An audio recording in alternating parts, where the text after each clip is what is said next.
And AM 950, The Fan, Rochester, an Odyssey sports station. It's time to start the show and talk about the sports we saw. Inside jokes and takes from Danger and Battaglia. Bills and the Sabres and the Ambers. Who gave a microphone to these jerks? Gene's a big timer, a social misfit. Clueless to the title of the biggest buskeg hits. Chuck Muncie's goons have the last say. So thanks for your time, Mr. Mayo. Danger likes his cold ones and he likes his bears. But this is Rochester, cute Francesa. Oh, who cares? He's critical of Sean, he's critical of Alan. Of course he married Sandy, cause she's Italian. Welcome to the sports bar, that's where you are. Welcome to the sports bar, that's where you are. Welcome to the sports bar, that's where you are. With Danger and Battaglia. Yeah, Gino, I don't know if you thought that was a one listen for you, like it maybe took you a couple of listens, but see you bobbing your head and kind of swaying a little bit to the beat of our theme song. That warms my heart, pal. It sticks, doesn't it? Yeah, it's a sticky little tune that Sean and Long Island produced for us there. We welcome you in to the sports bar with Danger and Battaglia as you're bobbing your head to all of our inside jokes. We got a great show lined up for you. It's I hate the people that do this, but I'm going to go ahead and do it anyways. It's our Friday today. Yeah. Tomorrow, like many of you, enjoying as much as we can of the long holiday weekend. So we're going to make the most of our time today and talk to some of our favorites, including a guy that you'll hear tomorrow afternoon on One Bills Live, co-hosting with Tasker. That's Chris Trapasso of CBS Sports. We'll learn more about some of these practice squad players being acquired by the Buffalo Bills. Yeah, if there is anybody in this industry that keeps tab of practice squads, I mean, Chris does practice squad rankings. We'll also ask for his thoughts on the 53 at large here for the Buffalo Bills, too, because I think from the outside we're like, well, this isn't as good as it was last year, but let's ask the expert. That's coming up in the 4 o'clock hour. One of our favorites from the 585, CBS Sports' Chris Trapasso joining us in the sports bar. And before we get to happy hour at 5 o'clock as well, we'll check in with Josh Reed from WIVB TV in Buffalo and the Buffalo Kickoff Live show that we'll be seeing throughout the course of the season. Josh, we were going to have him on this hour, but you can relate to this, Danger. Anybody, preschool orientation. Wasn't sure if he'd be out in time. Like, no, don't rush through that. We can do it later in the show. For sure. And you know what? We all have our responsibilities, and I think a lot of us will put our family first. And I feel horrible. Like, I'm not worried about making mistakes. I'll make mistakes all the time, but I don't get upset about the mistakes I make because I figure if I make a mistake, I'm going to learn from that mistake, and I'm not going to make the same mistake twice. The thing that keeps me up at night is the idea of letting somebody down. If I let you down, Gene, if I let a listener down, if I let my family down, that's the thing that eats away from me from the inside. Like, I never want to let anybody down. And last night, I felt like I let you down because we have the privilege of calling. Well, let me explain. We have the privilege of calling Section 5 football again this season for the CW Rochester and Friday Night Rivals. And we've got a doubleheader a week from tomorrow night in Syracuse. We're at the Jamis Wireless Dome. I mean, it's going to be an unbelievable atmosphere. I'm really, really excited for it, but we do our preparation for that.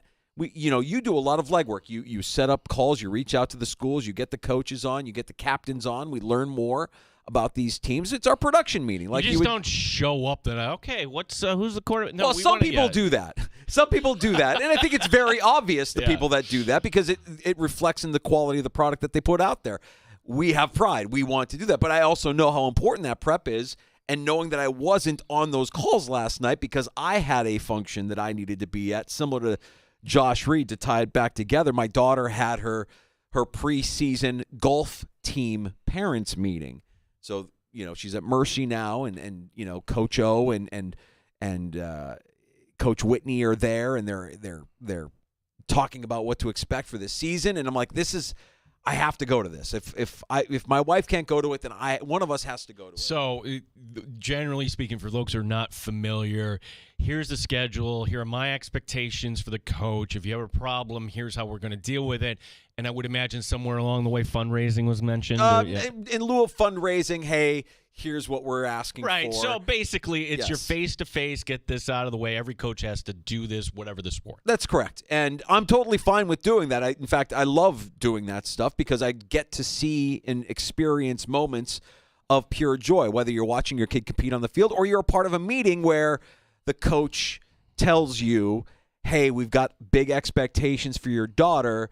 We're going to name her a team captain for the JV team this year. I'm like, if I wasn't here for that, I would be devastated. Like, I'm so as much as I felt disappointed in letting you and Kevin, our sideline reporter, down, I also know, like, okay, I get what Josh Reed is going. You don't miss that stuff. No, family first. You have to do it always. And gosh, danger. You'll get to that point too, where there were a few days, my son's senior day, like all those things that. We want to be here, but hey, that's life totally happens. fine. Yeah, totally fine. And man, that's awesome for your daughter. What is all right, so she's better than her old man at this point? You know what? We haven't gone out this year. This is terrible on my part. I should take her out golfing more often than I do. But we've had her in lessons, and she's had a coach since she's probably like 7-8 years old. So she's doing more golf than I could possibly ever squeeze into my schedule. And at this point, she probably is better than me. I'm certain she has more control than I do because I'm wild and I'm all arms with my swing, and her swing is more natural, more pure. We're gonna test it out next month. I'm gonna get out a couple times next month, her and I know that one of the things they mentioned in the meeting is that they do a parent-daughter day of golf, which I did last year. I don't know the date of that, but when that date comes up, it's like, I'm sorry, guys.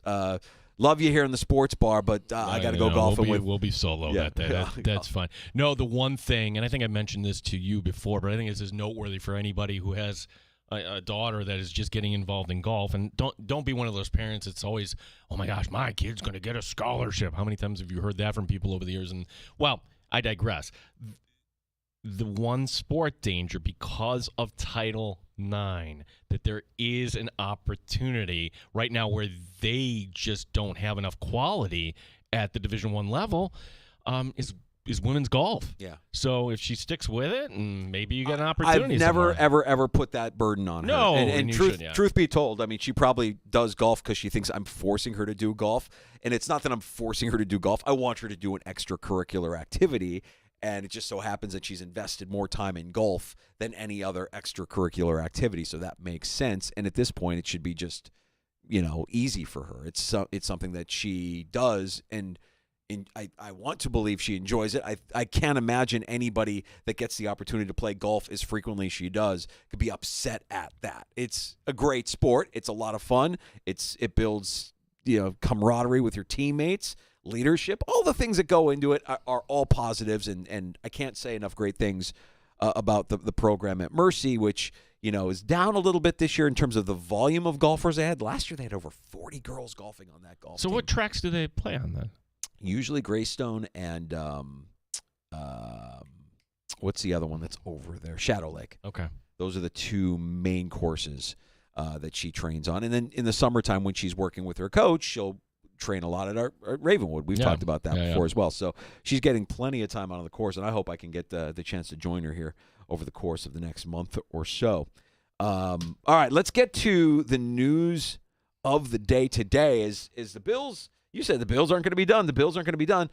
They haven't made the big. I mean, aside from the trade for Codrington, they haven't made any kind of like big moves, but when you see them acquire a former first-round pick to add to their practice squad, you can't help but feel like, well, maybe a change of scenery is just what this guy needs. And the pathway of this guy signing with the Bills, I think, is worthy of note as well, that there was a report that he was going to sign with a division rival before ultimately signing with Buffalo. That's funny, yeah, because that was a report that, he's Louis Cine is his name, was going to sign with the Jets.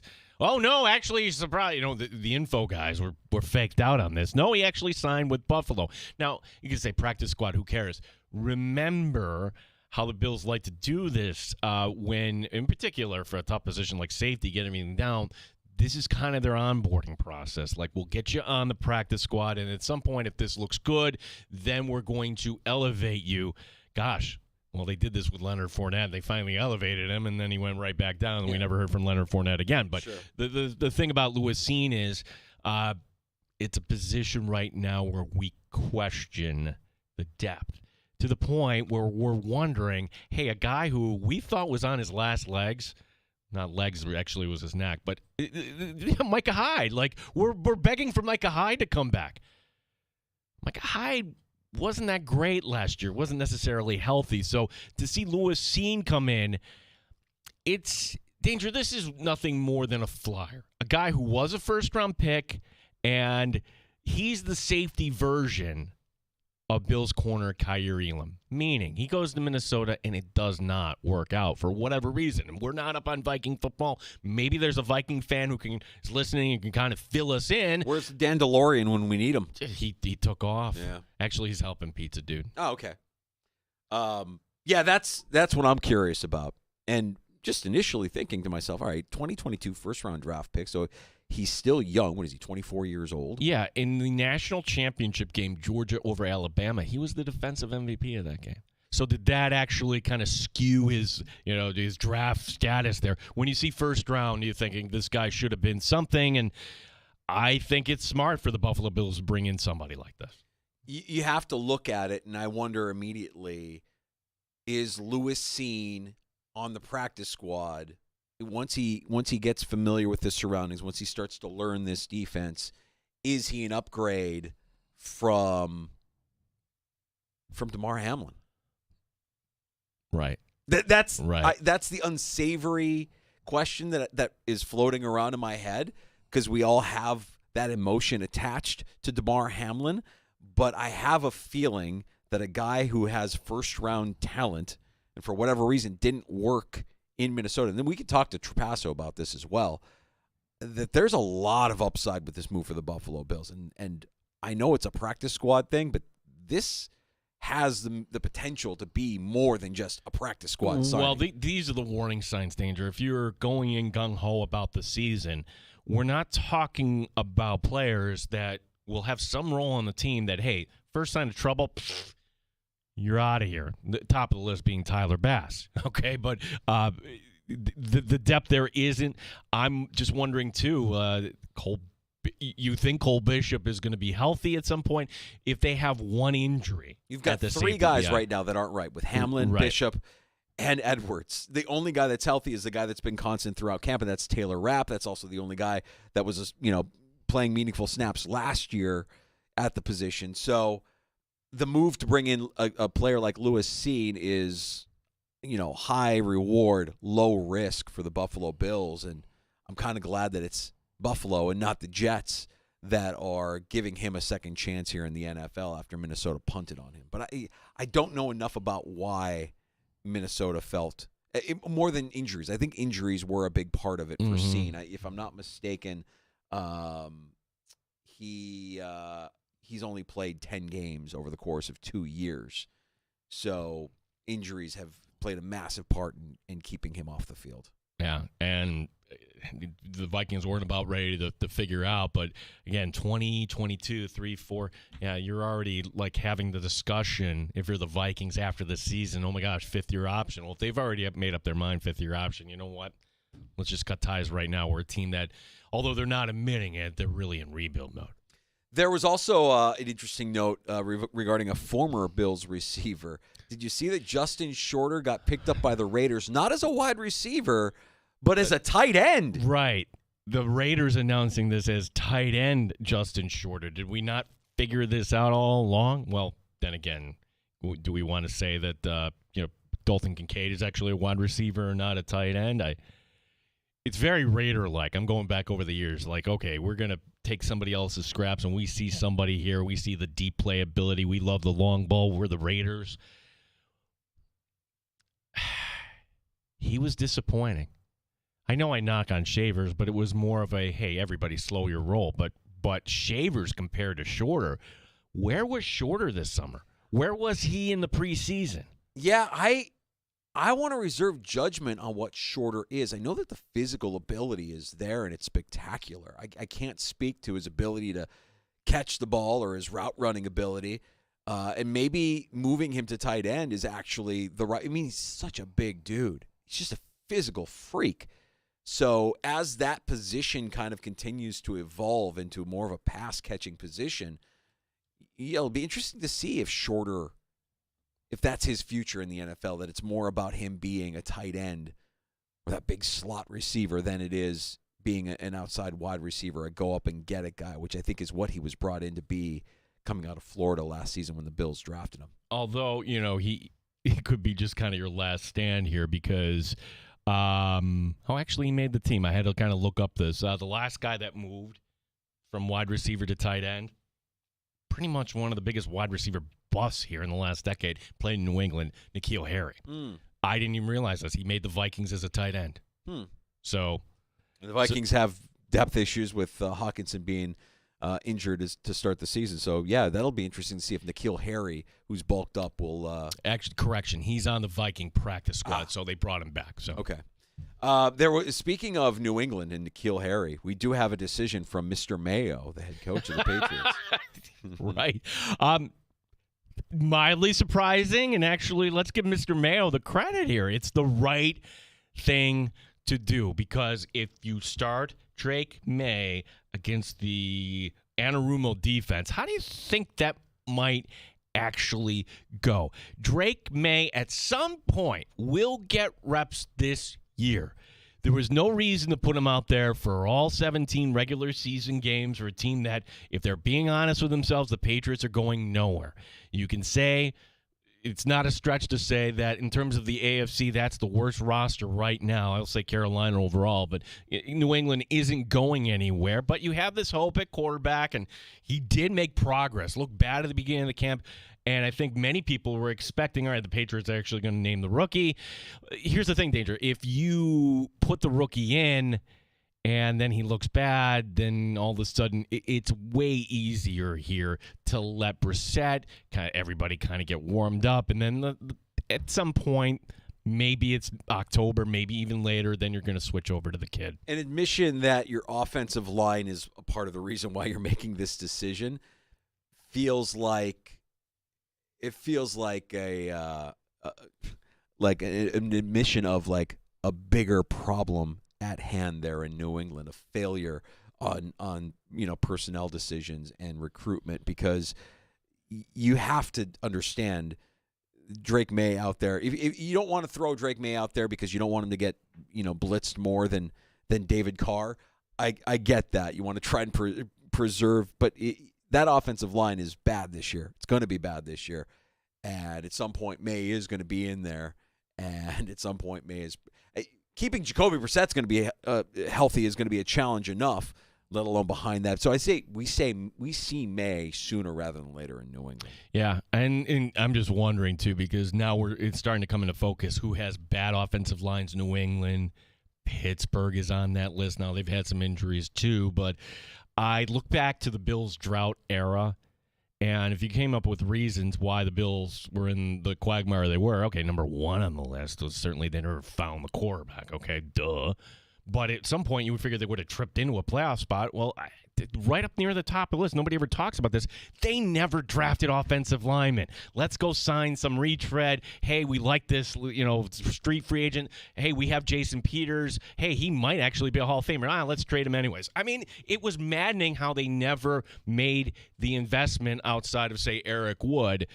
Yeah, there's been some change this year on the offensive line. Last year, I thought it was superb for the Buffalo Bills, but you compare what the Bills do now for the offensive line, and then, hey, you really didn't need to spend a second-round pick. Some people might have said, no, that was actually smart drafting Torrance there, and maybe next year they draft another offensive lineman. But for New England, that would be kind of where you might want to start there, rebuilding the offensive line, and for that matter, Pittsburgh too. Yeah. There was another note from around the NFL, which I think is interesting when you consider that we're going to be seeing a lot of this guy through the course of the season. Tom Brady, of course, is the lead color analyst for Fox.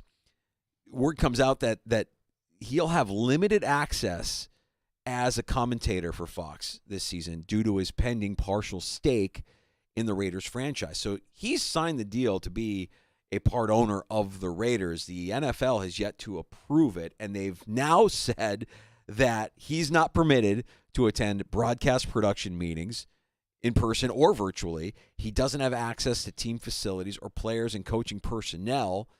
He can broadcast Raider games, but he also has to abide by the league constitution and bylaws that prohibit public criticism of officials and other clubs.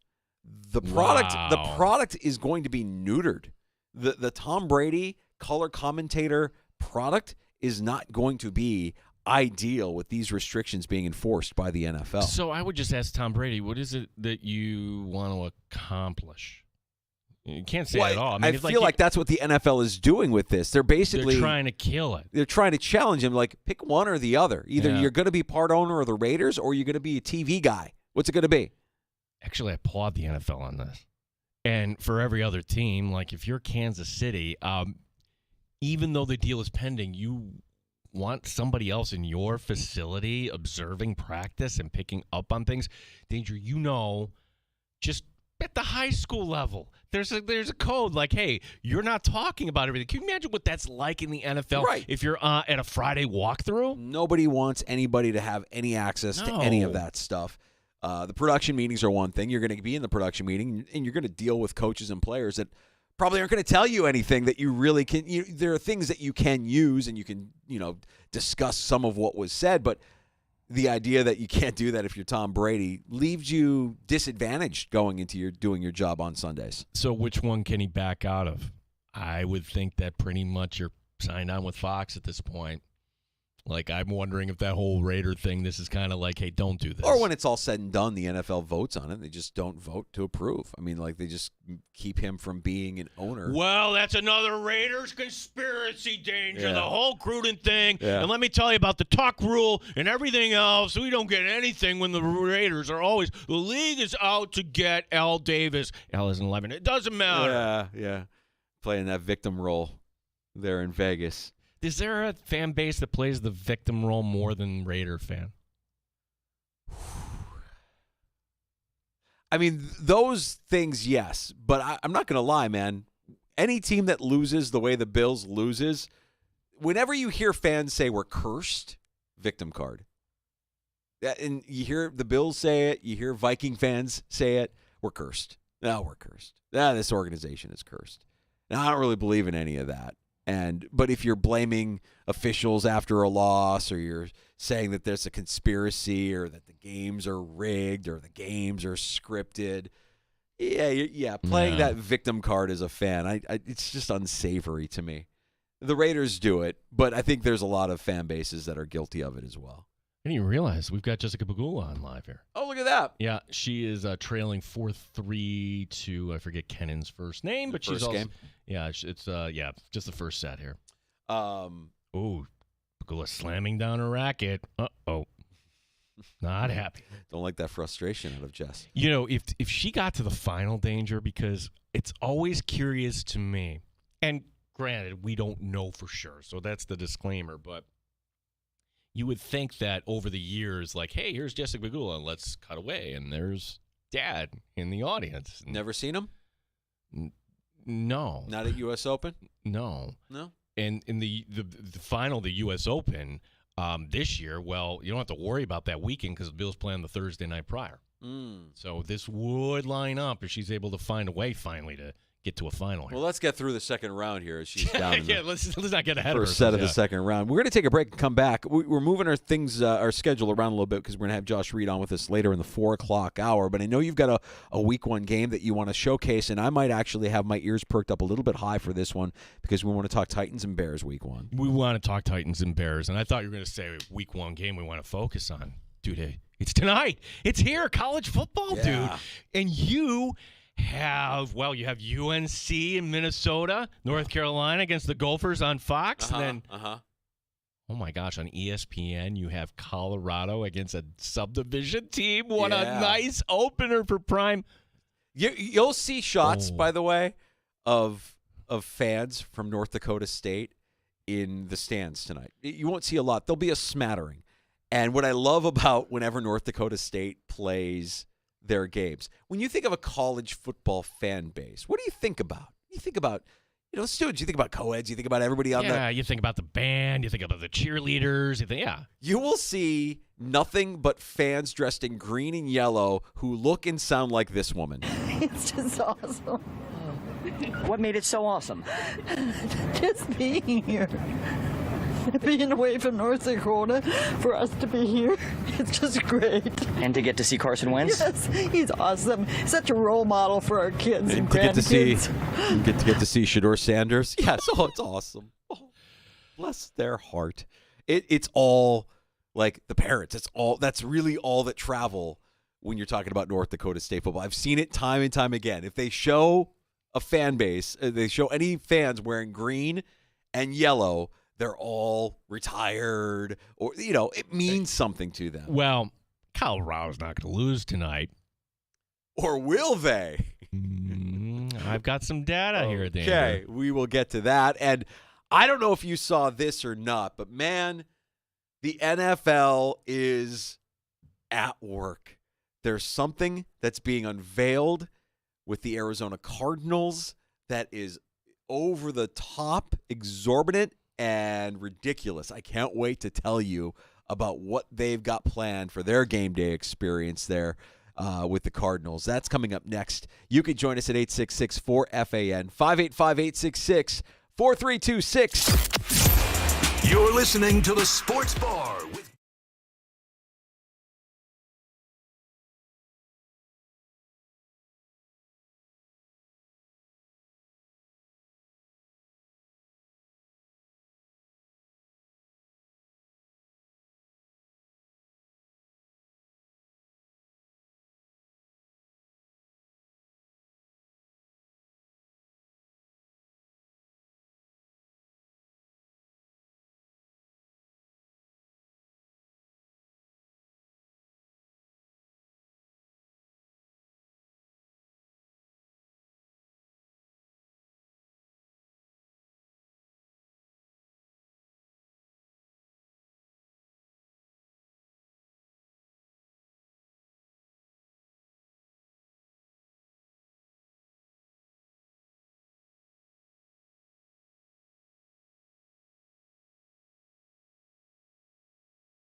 Sports Update. Buffalo Bills today add some depth at safety. Luis Cine has been signed to the practice squad. He was a first-round pick in Minnesota in 2022, recently released. Sal Capaccio on the new guy. But the bigger thing here is, too, the relationship with Jamel Adai. That is his former college coach, who is now with the Bills, coaching defensive backs, coaching corners, I think specifically, in the secondary. So that relationship mattered. We'll talk Bills next hour. Chris Trapasso, also Josh Reed, joining us here in the Sports Bar. Rochester Red Wings, they are on a little bit of a slide here. They've lost a season-high 5 in a row. Once again tonight at Scranton Wilkes-Barre. U.S. Open on the women's side, and Jessica Bulo right in action right now. She is tied at 4 in the first round with Sophia Kenin. Team Battaglia in the Sports Leader, 95.7 FM and AM 950, The Fan, Rochester. Top Shelf Sports Talk. You're hanging out in the Sports Bar with Danger and Battaglia on the Sports Leader, 95.7 FM and AM 950, The Fan, Rochester. First set, I should say, not first round. Hey, man, it's okay. Yeah, I mean, vernacular. I completely lost my mind at the end of the day on, what was it, Tuesday? Searching for the word variance, and for whatever reason, the word variance escaped my brain, and it happens to everybody. I'm surprised you haven't cracked the cold one, since this is our Friday here on the Sports Bar. Oh, man. Oh, you're out of it here, but also you should crack a cold one, and I'll give you a reason to. You really don't need to give me a reason. All right, I'll give you a reason. Happy 8 years, bud. 8 years ago, Sports Bar went on the air. Come on, really? August 29, 2016. Dude, 8 years? We've been doing this now for 8 years? I love that. 8 years, show number 1, technical errors everywhere. Oh, God. Show number 1, the Sunday night before, there's Colin Kaepernick taking a knee, and this fun show we had planned. I do think so fun, yeah. it's funny how quickly time goes. It doesn't feel like it's been 8 years. It feels like yesterday that I got pulled aside by one of the higher-ups and said, I'm either going to do you the biggest service or disservice of your career. I'm not sure what it is, but I'm going to offer something to you and see what you think. And he mentioned the idea of me, a guy who loves sports, who's always loved sports, who loves talking about sports, who loves playing fantasy sports, all of the things that sports fans do. And he's like, what if you hosted a sports talk show with Gene? And I'm like, I love Gene. I've never, ever once in my career ever thought about hosting a sports talk show or doing sports talk radio. I've always been a fan of the format. I mean, like a lot of us, I grew up, around here in my early 20s when I moved here. I listened to Jim Rome all the time. Like, I'm like, what is this brand of vodka that I'm tasting here? This is different. Mm-hmm. This is fun. This is entertaining. This feels like a community. Clones and blah, blah, blah. And so hearing him do sports talk here back in the day made me think, that's something I enjoy. That's a format that I enjoy. But I never thought, we could do that. I could do that. And Gene and I, they put us in a studio for a couple of audition, Yeah, they didn't say you're the team right away. And what was funny about that, Danger, was they pulled me aside separately.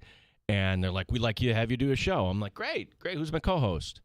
Well, we have these. I'm like, I'm not saying yes until I know who I'm doing the show with. Thank you very much. Right. And we go into a studio and we do these kind of mock segments as an audition. And this is in the summertime of 2016. And I am kind of in my head, I'm like, I'm excited about this opportunity, but I'm also thinking I've got a foot out the door because we're going on two massive vacations that year. Right. We had back-to-back big family vacations. One was a family vacation that we all took to Myrtle Beach that we still make my brother-in-law Gary feel guilty about because he wasn't part of the family. But it was a great vacation. And so whenever we talk about Myrtle Beach, poor Gary, my brother-in-law, who joined the family a little bit later on. Oh, so Gary didn't Gary doesn't know anything about Myrtle Beach. And we talk about it all the time. Like, oh, it's the best vacation, the best beach. It was the best resort that we stayed at. It was such a great time. Gary, you remember all those times that we had, right? No, you don't remember having cold ones on the beach under the stars? No? Oh, sorry, Gary. Sorry you missed that. And then that was followed up by us going, my family going to Spain. And we spent 2 weeks in Spain, which was fantastic and something I hadn't done since I was a child. So I had all of that kind of circulating in my brain. But prior to leaving, we had to do these audition shows. And, if I were to listen back to them today, I don't know where they are, if they still exist, I'd probably be mortified. Well, I knew we had something where we're just kind of like, it was like what's kind of evolved into our shot segment, like our news and comment, right? Hey, here's a story, and then you would give your opinions. And I remember one of the stories thinking, wow, this is really cool. Hey, you love hockey, Danger, right? Yeah. Did you see Doc Emmerich is actually going to be calling a baseball game, and it's the Pirates against the so-and-sos. It's going to be on MLB Network. I'm tuning in. And I knew we had something where you just looked at me and were like, who cares? Who cares? You think? Oh, who cares? Yeah, it was. I'm like, oh. And for a second, I was taken aback. You don't remember I don't remember that. But I do remember, like that is the kind of thing that I would be like, oh, yeah, okay. What nice gimmick that they're using to try and get more people to, or good for Doc Emmerich because he's fulfilling whatever childhood dream he had of calling a baseball game. But I'm like, okay, what are we really talking about here? No, the player that I'll always remember, there's one player specifically that I'll always remember from our audition period before we became a show, because at the time that we were auditioning. Okay, let me see if I can remember. Give me some hints. You want to know the sport? Yes. NHL. Oh, my gosh. What was the guy's name? Oh, hey, 3rd round pick, Buffalo. No, I'm not going to go there. It's the guy, right? I can't think of his name. Jimmy Vesey. Jimmy Vesey. Jimmy Thank Vesey. You. Yeah. Jimmy Vesey my gosh. was going to opt out. And he wasn't going to come to Buffalo. They're the team that drafted him, and we had a long conversation about that. And I remember, being a fan, but not knowing the intricacies of what goes into a player that gets drafted. And so at this point, I'm like, maybe I can fake it until I make it with this conversation, because I don't really know a lot about why a player who was drafted by a team can opt out of joining that team. Oh, yeah, that's right, because he was in college all those years, and every year that passes by is a year that he's not doesn't have to report to that team, and eventually you have to make a decision. And his decision was, I'm going into free agency. And what should that mean for the Buffalo Sabres? And yeah, it turns out that a couple seasons later, Jimmy Vesey ended up coming back to Buffalo, not really contributing much. I think he's with the Rangers. He's still with the Rangers, yeah. And wasn't that the team that he left Buffalo to go with originally? I think it was. I think he's been bouncing back and forth between the two. I mean, give him credit. He's 31 now, still in the league. Yeah. But that's an example of, it's funny to think that 8 years ago on a summer day in July, this is what we were talking about in Western New York. Like a moment in time, who cares? But it was a big deal because how dare you opt out on That's us? right. Yeah, yeah. it's we all who cares? We all took it loyalty. personally, yeah. And then, that first show, man. Whew. That first show, August 29th of 2016, when we got on the air, I remember we were in our old studio, and the console was similar to what I've worked with in the past, but it's old, though. Old and kind of tricky. You have to, much like Nantucket, you have to know the spots. You have to know how to hit the spots a certain way. Each board is different, right? That's right. So, yeah. Everyone is unique. Yeah. And then the content. Oh, we had the technical issues where it would keep, things were playing when they weren't supposed to play. We got through that. That was one bad day. We got through that. The next day wasn't nearly as bad. But the content, it was Colin Kaepernick. It was Colin Kaepernick taking a knee. And what we wanted to do was this kind of different sports talk show. Because in Rochester for years, and, credit where due. The guys that did it before us, the guys that have been on the air in this market for a long, long time, the Bob Matthews of the world, you got to raise a glass for their longevity. But I just remember always listening to that show saying, this isn't for me. It doesn't feel like a show for me. Well, they say imitation is the highest form of flattery, but we had to do something that was our own. I wasn't about to go on the air and take calls from Mr. Poopstain. It just wasn't anything I wanted to do. And not that we don't appreciate your calls at 866-4326, but like I remember people.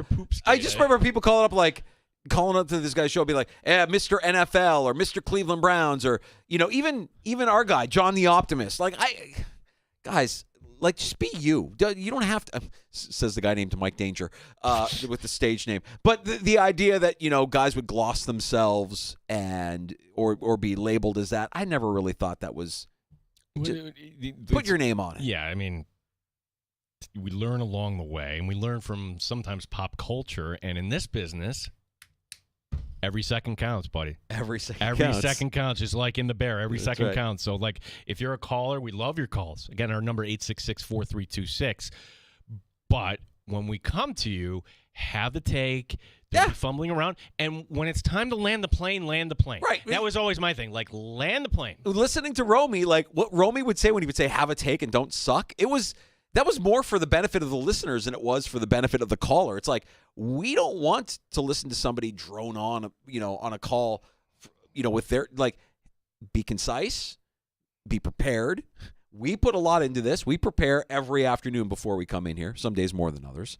But, give us that same courtesy if you're going to call. And so I think a lot of what we had heard for years in the sports talk radio landscape in Rochester was kind of this, not unprepared, but kind of a disorganized mess. Like anybody had a free reign to say whatever they want. It's like, no, that doesn't really contribute to the conversation that's being had. It's a detour from what was being said. And then the host gets upset. And now you've got not great. It was just, I mean, gosh, if you just took there was other shows in talk in general where that was actually the format that, hey, whatever you want, give us a call. And then, it's like you're eavesdropping, and it was revolutionary in the 80s, and now not so much because every second counts. That's right. And we know that you have hundreds and hundreds of options for your sports information and entertainment. And if you choose us, even if it's just for a few minutes on your ride home or in the app, it's humbling. I mean, we don't take it for granted. And 8 years later, I'm happy that we're able to do it. Gino, I'm raising a glass. Yeah. Cheers to you, buddy. 8 years. Happy anniversary. 8 years of the go. Sports Bar with Danger and Battaglia. And hopefully we get to do this for many, many more years because it's a blast, man. I love doing it. Unprepared today. Should have had a box here and just been pouring liberally. Yeah. I do that at the holidays. Do you want a cold one? I've got an extra one in the fridge. I do. The hidden fridge. I do not. We have the early call tomorrow, Danger, so I'm out the door early. Okay. Fair I'm enough. soft. I don't have the tolerance like you. What happened on day 2 of the Sports Bar? Day 2 of the Sports Bar. We had Kaepernick day 1. Day 2 was something that really changed the course of a franchise, and you could still say today this franchise hasn't fully recovered from that. I don't remember. Teddy Bridgewater pulls out his leg when the that's ambulance goes on the field. Yes. We're reading the reports of this on the air. I'm like, it can't be that bad. Oh, my gosh, this is that bad. There was a while there that we're talking about amputating his leg. Yeah. I mean, like that bad of a fracture, the idea that players, teammates, were like distraught. They needed to like talk to people afterwards because of what they saw.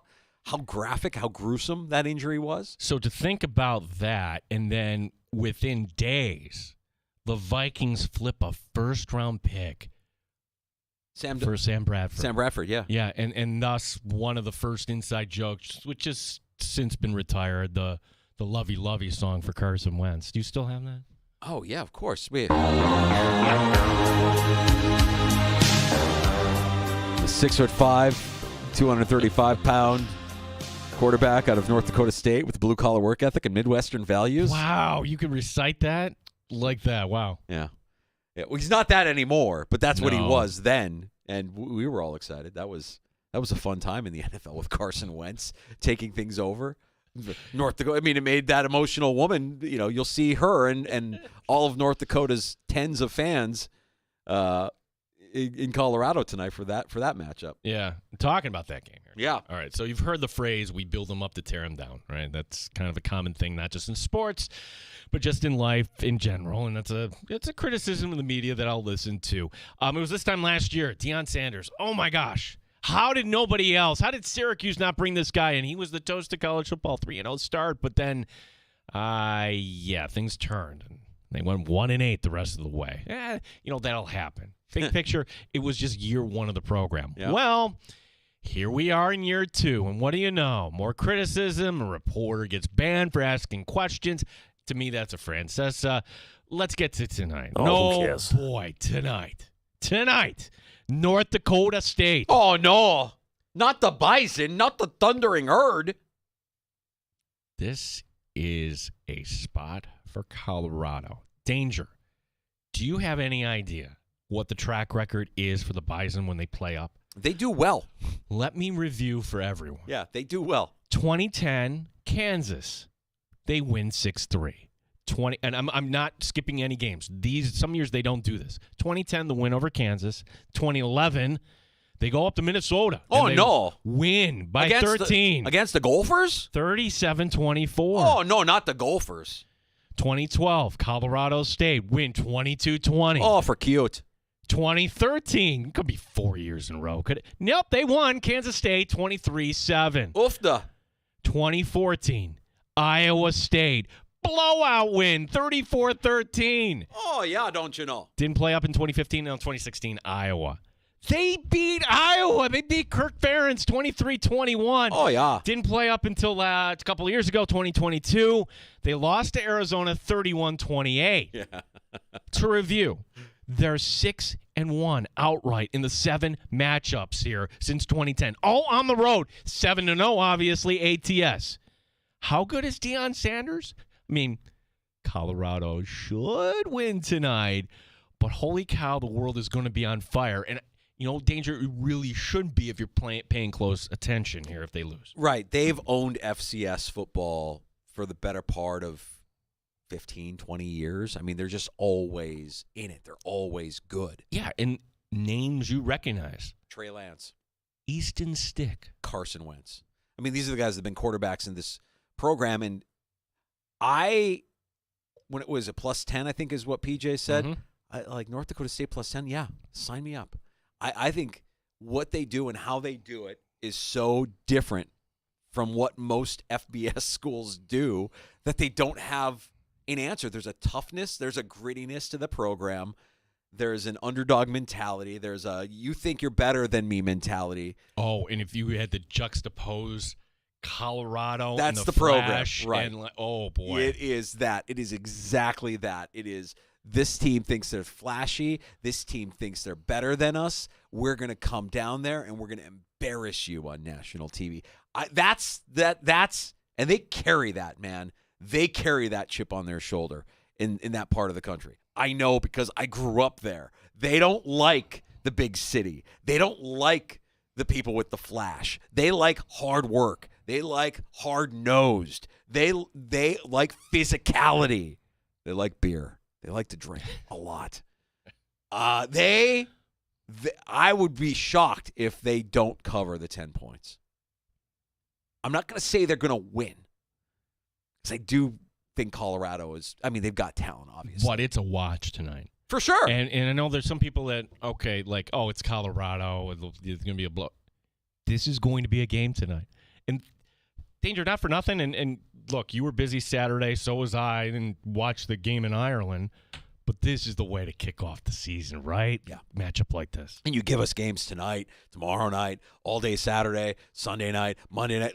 Yes. This is exactly the way you do it if you're college football. Take advantage of the one opportunity you have where you're in the back seat, when you're not in the back seat to the NFL. And speaking of the NFL, I don't know if you saw this or not, Gino. Hot stadium talk, maybe? What? Do you see what the Cardinals have done here? Okay. They've unveiled their new field-level luxury casitas. What is a casita? I believe that is Spanish for small dwelling, small house. A casita. Like you go to one of these exclusive clubs, like a Cabana there. Like, is that what I'm thinking of? Or These casitas give you 20 tickets, 10 parking passes, food and alcohol package, and they will cost anywhere from $26,655 to $40,500 per game, depending on the opponent. If you haven't seen them, Gene, go ahead and Google Arizona Cardinal Casita, because I want to get your reaction online. I want to get your reaction in real time here, because I personally can only dream of the wealth where I would have 30 grand to blow on a space in a stadium for one game that has all of the looks and all of the comforts of, I don't know, my actual living room. I mean, they look like my basement with ferns. You see it? are you kidding me? I see the NFL working here, Gino. You know what they're doing. Like, well, fans say that they don't come to games because they're comfortable at home. They're more than happy to just stay home and watch the game from their home. So let's make them pay for a home-like experience when they come to our game. Like I said, I see these and I'm like, this looks like everybody's living room ever with ferns and fancy staircases. Yeah, and of course the photos and these artists' renderings, the players walking right by you as you're taking a look in. If you're familiar with that stadium, and I actually have wondered this, there's wasted space where they say red zone. Okay. Yeah. Well, they're going to take that space now, and they're going to build this little garden, whatever, and make it high-end seating. To me, this isn't about fans in Arizona. Who will the Cardinals be facing in the NFC? Well, no longer in that division, but if you have a Cowboys or if you bring in one of the New York teams, anybody with money. Rams, Right. Niners. Yeah. Rams, Niners. Niners. L.A., San Francisco. Right. You've got wealth that might be interested in entertaining clients. Great write-off, right? Great write-off if you're entertaining clients. That's the kind of wealth I can only dream of. It looks like every living room ever, but you're in a football stadium. You're not watching the game. You're sitting in a living room while a football game is happening right outside the window. I'm sorry. It's not a suite. To me, it's a waste of money. Not because that if I'm going to invest that much money, I want a better experience than that. Sorry. Like, I want something have you ever watched a game front row in an end zone? Let me tell you, it's a bad spot. Sure, if the team is at that end zone first and goal, it's great. Otherwise, at the 50-yard line, other direction, you're looking up at the monitor. For 30, and by the way, I don't have all the details, but I think I read somewhere that they don't even have, they have to share bathrooms. That they don't have their own public or their own private bathrooms.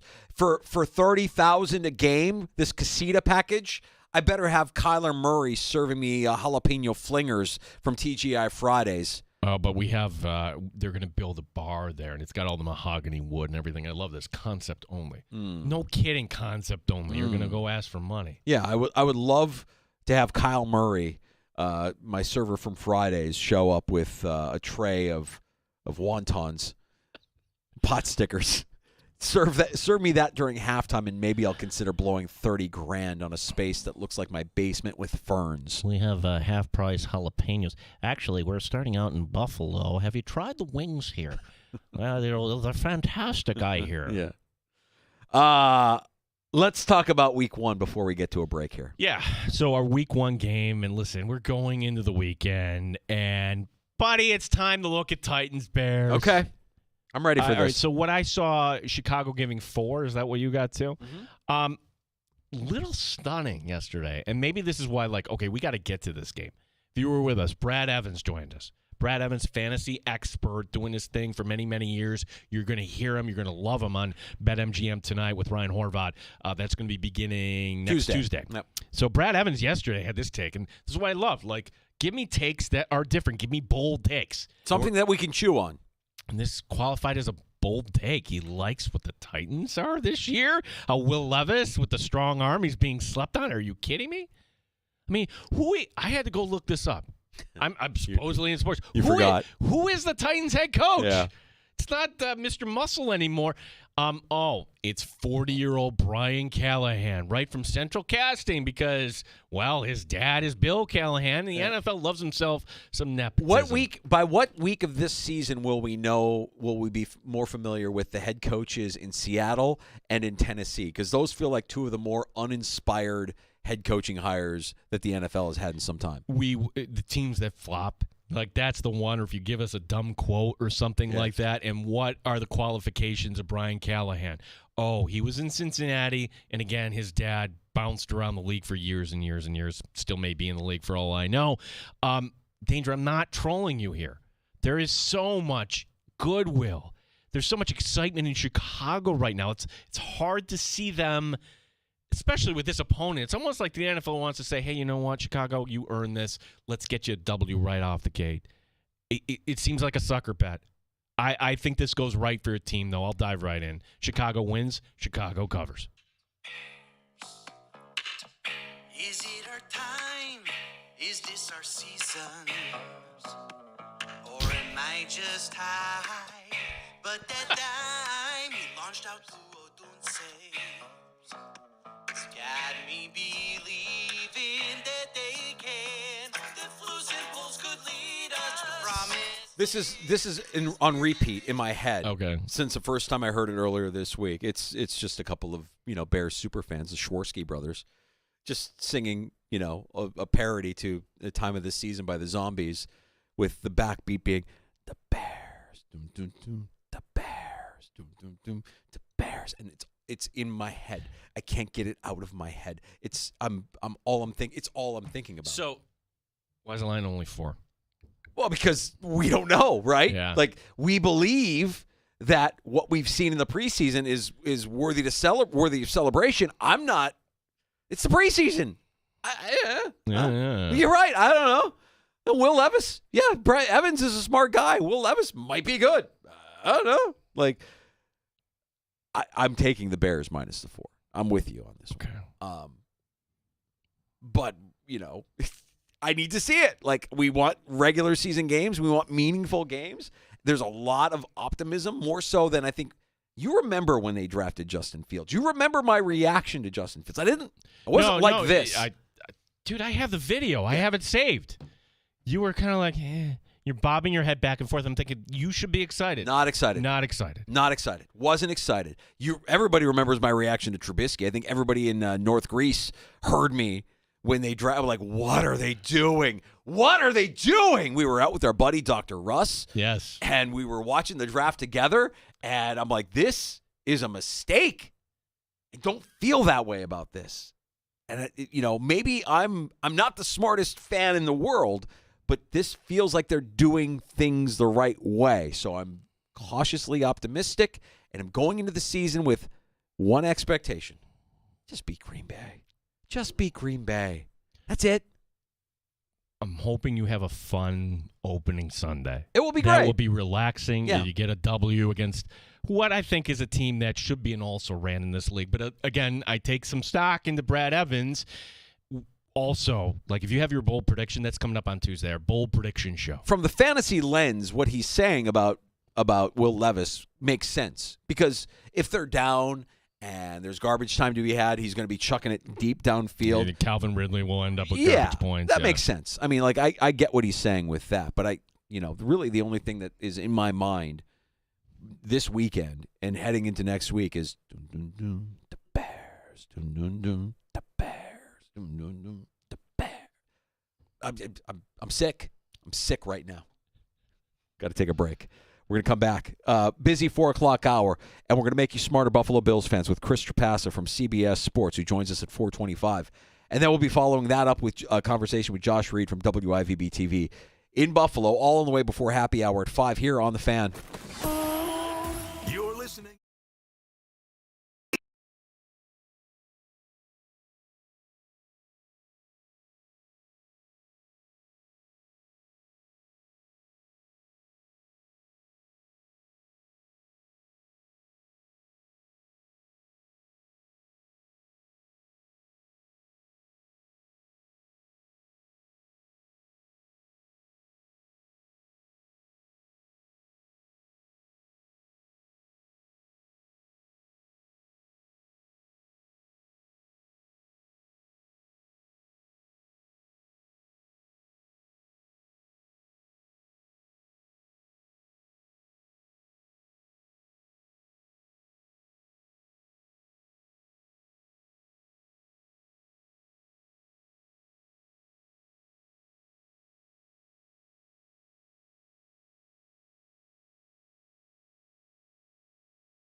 WRAF Rochester, the sports leader. 95.7 FM and AM 950. The Fan, Rochester.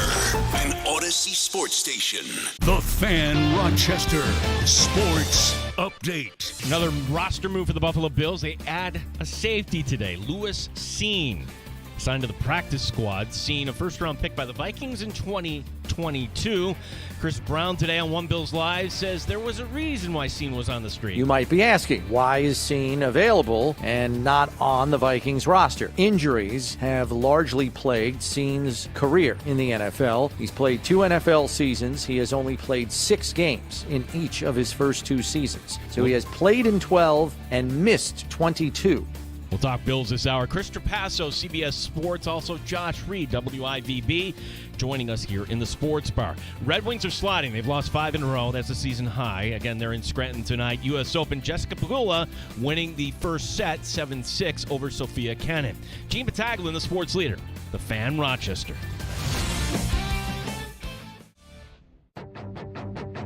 The Sports Bar with Danger and Battaglia. Are we going to be a finished product next week? No, but hopefully we can hit the ground fast and have a good start and then just continue to get better every time. But very confident in our coaches and the players that we have, in this 53 ready to move forward. Mike Danger. I feel like it's either they make the Super Bowl or they miss the playoffs entirely, that there's no middle ground with this team, that it could be so bad that they miss the postseason entirely. It could be so good that they surprise everybody and actually make it to the Super Bowl. Gene Battaglia. If the Bills win the division with this roster and host a playoff game and win a playoff game, that's the season to me. I don't think anybody should be expecting, yes, this is the year the Bills break through. It's going to be another playoff loss, but if you're just being honest about where the rosters are now, it's going to take another year for Brandon Beane to get who he wants in here. 95.7 FM and AM 950, The Fan, Rochester.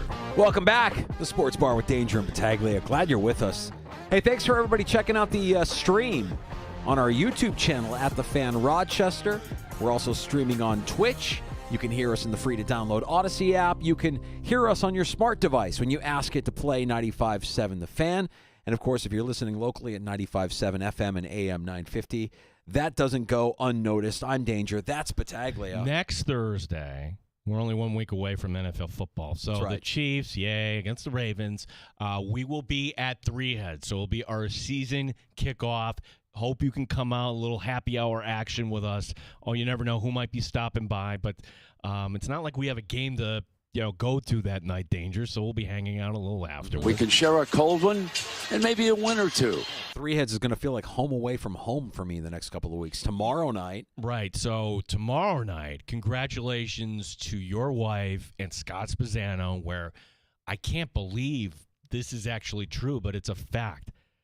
That's the longest duo that is still on the air consistently in Rochester right now? Correct. Wow. Yeah, they've been on the air together longer than any other show in Rochester. 25 years. Man, we're celebrating 8 years today, Gino, you and I. If we can do this for 25, and Sandy has to deal with him every morning and me every night, give her sainthood. Whatever she needs, she gets. More patient than anybody I know. I will not be at the event tomorrow night, not because I'm big leaguing you. Are you sure? Well, I'm saying that if you're going out tomorrow night and you see Danger at Three Heads, and by the way, our friends from Yacht Club, John will be there. Yeah, like that is going to be a fantastic night. I saw the date. I'm like, oh my gosh, you're going to be kidding me.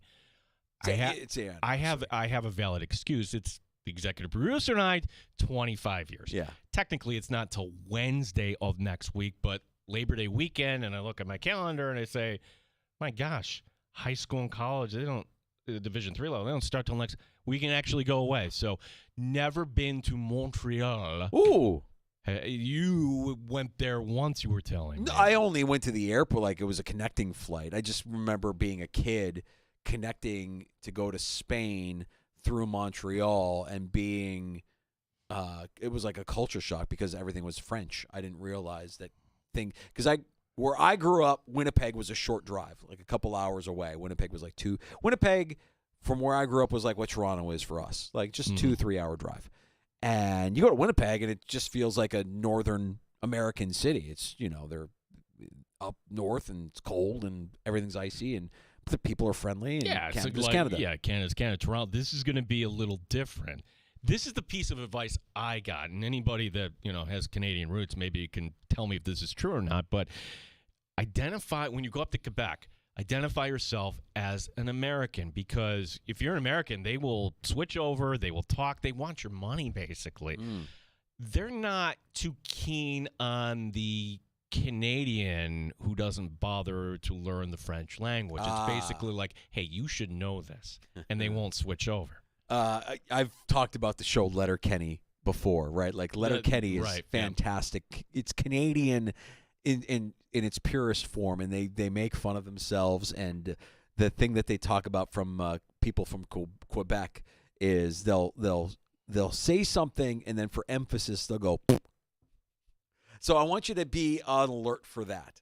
If you overhear somebody saying something, a French Canadian saying something from Quebec, saying something, and they end it with, it's almost like we do, like, what are you going to do? Instead of going, what are you going to do? They go. Now, if you're wondering, my Saturday, do you think it involves any sports? No, it does not. It's the art gallery. It's the big shrine there, the cathedral there. The executive producer wants to go see all the sites. Oh, yeah. It's her weekend here, dude. She wants to see all the sites. She wants to try all the wines. Hey, Dangerous. As you can see from our Facebook photo, that we're enjoying all the wines of the Cuba Lake region, and Montreal. We've invested lots of money in the wines, having a great time, and awesome that Gene has the day off. And one today, Cleveland or Dallas? Oh, no, Dallas. Awesome that Gene has the day off. You have the weekend off, pal. I Enjoy that time. I have the weekend, so I'll be raising a glass to you. Hopefully, we get there in time, and we'll listen. And I don't want to get you in trouble by playing all the wines again, but the executive producer has to know, like, we're always on. We're always listening. On. We're always rolling the tape. We're about accountability. And you are going to enjoy all the wines north of the border this weekend for your anniversary. My anniversary is this weekend, too. It's coming up on Sunday? Yeah. No, wait a second. Saturday. Dude, stop. Full stop. You just did a McDermott. No, yeah, I know the date. I just the 31st. I couldn't remember if it was Sunday or Saturday. The 31st is actually Saturday. Okay. So yeah, all right. So you that's McDermott. When you listen closely, like, hey, tell us about the signing event. Yes. Well, yeah. I think he's won some Super Bowls. I think they won the Super Bowl last year. Yeah. He will take a fact that we all know is a fact, and turn it around as a question. And people do that sometimes when they're a little uneasy. Yeah. So there you go. 3 heads. Tomorrow for the 25th anniversary party for Spezzano and Sandy. I'll be there for that. I think I've got to raise a glass, and we're going to do a toast to start things off for our buddy Yacht Rock John and his castmates, his shipmates there on Yacht Club take the stage for a smooth evening of Yacht Rock. And then we're there to kick off the NFL season a week from today. We got Chiefs and Ravens that Thursday night kickoff, and we will be there live. So we hope you can make the time to stop out after work. There from 3 until 6, our friends at Three Heads Brewing on Atlantic Avenue. Do we invite Binkley next Thursday on the show? Our nemesis? Probably. Or depending on how you fare in your Kansas City Fantasy Baseball League, do we bring on Alex Gold to admit that you're running away with this thing? What's going on? Well, it's the playoffs, which sounds weird, right? Like we're just drafting fantasy football, but in fantasy baseball, now, if you're doing a roto league, you go right to the end. If you're doing the head-to-head, it's playoff time.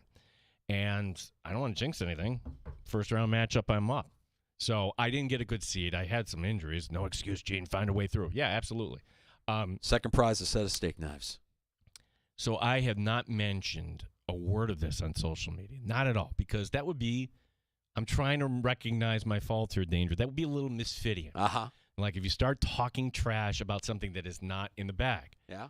But the objective here is to go and infiltrate, which I did, a league of all Kansas City Royals participants, ergo Kansas City Chiefs participants. Kansas City fans. And just take their money. Take the money. Yeah. Now, if this happens, I give you my word. Now, I'm not going to know, but we're at Three Heads, and if you're a regular sports bar, it's found money. All right, we're going to reinvest here. All right, we're going to enjoy. I guess legally I can't say that. We're gonna have a couple on our Kansas City on brother. Alex Gold, and Binkley is not in this league. No. So. Sure. Let's invite Binkley to come on with us, fellows. Let me tell you why they're gonna three-peat.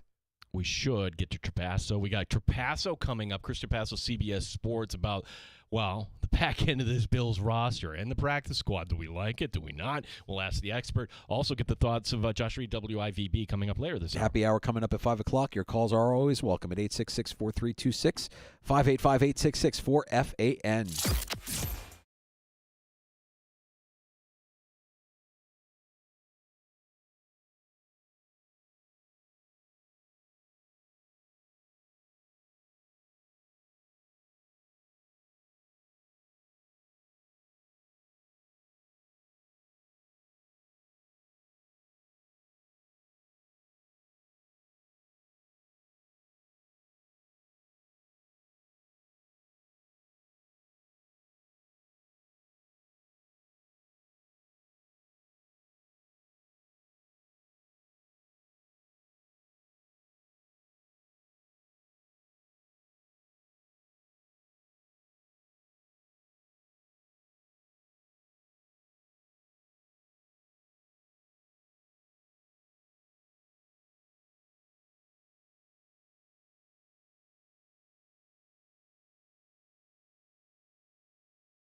Sports Bar with Danger and Battaglia on the Sports Leader, 95.7 FM and AM 950 The Fan, Rochester.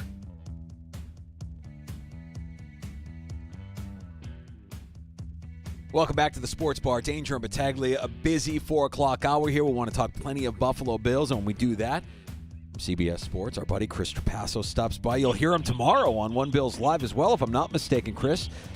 Mad that we didn't get the chance to connect during training camp, but wanted to get your take on all the things happening with some of the younger talent of the Buffalo Bills and the practice squad as well. And let's start with today's news that Lewis Cine has joined the Buffalo Bills practice squad. Is this truly a matter of a guy who wasn't able to stay healthy enough being let go by a team that didn't get the production that they wanted out of a first-round pick? Or do you think there's something here for the Buffalo Bills, some potential out of Lewis Cine? What was your evaluation on him coming out of college? So I think it is about as fascinating as you're going to see of a practice squad addition from another team for a club that is playoff/Super Bowl contender like the Bills are, this close to the start of the regular season. I had a late first-round grade on Lewis Cine. He was the 32nd overall pick 2 years ago. Tested through the roof. He's big. He ran sub 4.4. He's really fast to the football. Probably a little bit better closer to the line than flipping his hips, following those elite separators in coverage, but certainly a specimen and had 2 really good seasons as a full-time starter on some awesome Georgia teams. Now, the injury happened in his first preseason game or first regular season game, I believe. As a rookie, he was the starter in Minnesota to start the season, gets injured, and I can't say that I know exactly how healthy he was last year, but that was a major knee injury that was not necessarily just the quick, very common ACL tear where a guy comes back in 9 months and he's fine. It was more than that. So I think that held him back developmental-wise. And he's only played 10 regular season snaps, which we've all seen on Twitter today. So he's certainly someone, if you think about the lineage of the safety position under Sean McDermott and Bobby Babich, here in Buffalo, I think it's certainly a fascinating addition for a guy who's still not even 25 years old and had a lot of production in college and was good enough to be a first-round pick just 2 years ago. Chris, what's your level of concern about the depth here at the safety position, not just, basically on the 53, what the Bills have right now with those injuries? Yeah, I mean, it's certainly one of the weaker spots on the roster. I would say safety and wide receiver right now just don't have a ton of the usual depth, and they don't have those stars at the top like they've had over the last 4 or 5 years. Do I think that Cole Bishop can eventually come in and be a quality player as a rookie? Yes. I think the fact that he gets injured midway through training camp and we haven't seen him since then, same with Mike Edwards, that puts those 2 players that are new to the system somewhat behind the 8 ball. But I think in general they have guys in DeMar Hamlin, in Taylor Rapp, that have been in this system, that have played football for Sean McDermott. So I don't think it is a totally disastrous position, but it's just going to look a little different. You're not going to have those 2, all-pro caliber types at the safety spot, and I think the rest of the defensive line, the linebackers all have to adjust and kind of pick up the slack after Jordan Poyer and Micah Hyde did that for the last 4 or 5 seasons. Chris Trapasso, CBS Sports, joining us in the Sports Bar. Danger and Battaglia on the Fan, Rochester. The Matt Milano injury is a devastating one, and immediately, as soon as it happens, we start to look at Dorian Williams and what he could look like here in year 2. So I wanted to go back and kind of revisit your evaluation of Williams and what he could do as a replacement for Milano, at least through the first 2/3 of the season. And then we also have to spend time, since it's still kind of fresh in our minds, and he made the final 53, Buffalo Joe, your takeaways on Joe Andreessen, who, hey, look, say what you want, it's preseason football, but he was significant for this defense in the preseason. Yeah, he absolutely was. And Joe Andreessen is someone that what I think needs to be hammered home is that the story's great, Buffalo Joe, everything, we all know about that at this point, but this is not someone that is just an overachiever, a Rudy Story, a guy who's super small and not fast, but just plays with a lot of heart and grit and all these intangible things. This is someone that on the relative athletic score that grades every player at every position based on a 1 to 10 scale based on what they do at the combine or the pro day. he was 9.36. So this is like a premier athlete at the linebacker spot, even though he played at Bryant and at UB, has NFL caliber size. And I think what he and Dorian Williams bring to the defense is very Matt Milano-like. There will be times where they're a little bit overwhelmed by bigger blockers, but that's kind of the case in today's NFL with these linebackers not even really hitting 240 pounds anymore. But with that, they play with no hesitation, and I think Dorian Williams, we saw in camp and preseason, was better at just seeing the ball and going to get it instead of being kind of overwhelmed with his assignment and what step he's supposed to take to get to his keys. They will make plays with sheer explosiveness and athleticism behind the line of scrimmage, on swing passes, on screens. A lot of those splash plays that we saw early in Matt Milano's career, even though there were some, times he gets overwhelmed or times he would miss a tackle, he would always counter those with that splashy play because of the combination of assertiveness and athleticism. And I think Dorian Williams and Joe Andreessen both bring that to the linebacker spot in this defense. We're talking to Chris Trapasso, CBS Sports, as does a lot of work in the draft and certainly knows a lot about the Buffalo Bills. You hear him, as you will tomorrow on One Bills Live. All right, so in the last half hour here, we got the official word, and we kind of had a tip that this is going to happen. The Bills have signed somebody else to the practice squad, wide receiver Jalen Virgil. So we're saying, hey, wide receiver is an area where this team might be a little thin. Virgil is in his third year now, played his college ball at Appalachian State. Did you recall anything about him coming out in the draft process? Not much that stood out. I do remember scouting him. I don't remember if I had a draftable grade on him. And from the film that I went back just to watch quickly today on his preseason, didn't necessarily blow it out of the water, didn't have, a super productive preseason. So there must be something that in terms of traits or what he brings to the field. He is over 6 foot, over 200 pounds. The Bills have seemingly prioritized size at the wide receiver spot this offseason, or at least they tried to bring in as many bigger bodies as they could. So that must be what they see there with Jalen Virgil. Not necessarily one that, in my opinion, is someone that you're going to be pounding the table to get that call up to the 53-man roster, but it is good that they kept that receiver on the practice squad. They swapped out Virgil for Deion Kane. So to have a few of those players like KJ Hamler still available if they do, or if they're not happy with the wide receiver production down the depth chart through the first couple games, they at least have that possibility to bring up someone that can catch passes from Josh Allen. And Chris, we saw Daquan Hardy in the preseason returning and playing well, I thought, at the corner. Admittedly undersized, but played with a lot of heart. Gets released. He's on the practice squad, and the Bills make a trade with the Jets, which rarely happens, but you have Brandon Codrington coming back, the 7th-round pick. Brandon Codrington and the 7th-round pick from the Jets for a 6th-round pick. What was your evaluation of Codrington? What do you remember about him, and what are the Bills getting in terms of a returner here in Codrington with Hardy now in the practice squad? Well, I hate to come on the show and not be able to talk about a rookie draft pick, but being from NC Central, he's not someone that I actually scouted. I do know, and I think all of Bills fans and you guys have understood that he had a fantastic season as a returner. And when the move happened, I was like, okay, like they clearly were not happy with the return situation with Hamler having the muff, the early bad decisions from Daquan Hardy, although I thought he was good against the Panthers, and Sean McDermott praised him for making better decisions there with the new kickoff rules. It's like, okay, fine. You swap out a late round pick, you get a 7th, you get someone that showed in the preseason, can make guys miss, can be that player that really flips the field, which I think is something that we've kind of not had to really worry about the last almost 10 years in the NFL. Now it will be a part of the game again. But I think Daquan Hardy gives you significantly more upside as a slot corner behind Taron Johnson. There's some speculation, some reports on Twitter that maybe Daquan Hardy was hurt a little bit, was dinged up. That's what led to the release. Fortunately for the Bills, him being a 7th-round draft pick, no one claimed him on waivers, so he is back on the practice squad like you mentioned. And you're right, Danger. I think he was good in the preseason. The twitchiness, the explosion, had a 42.5-inch vertical coming out of Penn State, ran under 4.4, so he is a big-time straight-line speed type of athlete.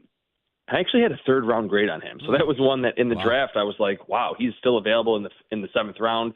Going into his final season at Penn State, in talking with other draft analysts, there was a lot of thought like, okay, he could be that third, fourth, fifth-round selection that's just an instant starter at the nickel spot. Didn't have as good of a final season at Penn State. That was kind of the case for a lot of those defenders. But if you're really interested, go watch Daquan Hardy against Ohio State last year. That he had a couple pass breakups in that game, and you could see that he was on the same level athletically as some of those Ohio State wide receivers, that he could stick with them underneath at the intermediate level and down the field. So Codrington, I think the return ability, like that's the reason why they drafted him, because or why they traded for him, because they understand how important that is suddenly is again. But I think with Daquan Hardy, they have someone that's probably the eventual heir apparent and will probably play a little bit with Taron Johnson as that really nimble slot corner in this defense. Chris Trapasso, CBS Sports, our guest. The Bills did have someone that they cut. They didn't bring back to the practice squad that was picked up today. That was tight end Justin Shorter by the Raiders. Like, tight end. Are the Raiders so much smarter than anybody else? I mean, your thoughts on Shorter, why it didn't work out, and maybe is this kind of his last chance here, maybe a position change? Yeah, good question. It's always such a challenge when you're, just a rookie in general, but you're a day 3 pick and you get hurt in training camp because you weren't going to get a lot of opportunities anyway. Now suddenly you're Justin Shorter. There was some thought late in the season, like the last regular season game, he could have played. They could have activated him off IR. They decided not to. So he was like kind of almost like a rookie this past, summer off season. And just coming out of Florida, he was a straight line guy, didn't have too many drops, was big physical body. We've heard, 4 or 5 star recruit, starts at Penn State, goes to Florida, and was actually good in that final season with Anthony Richardson.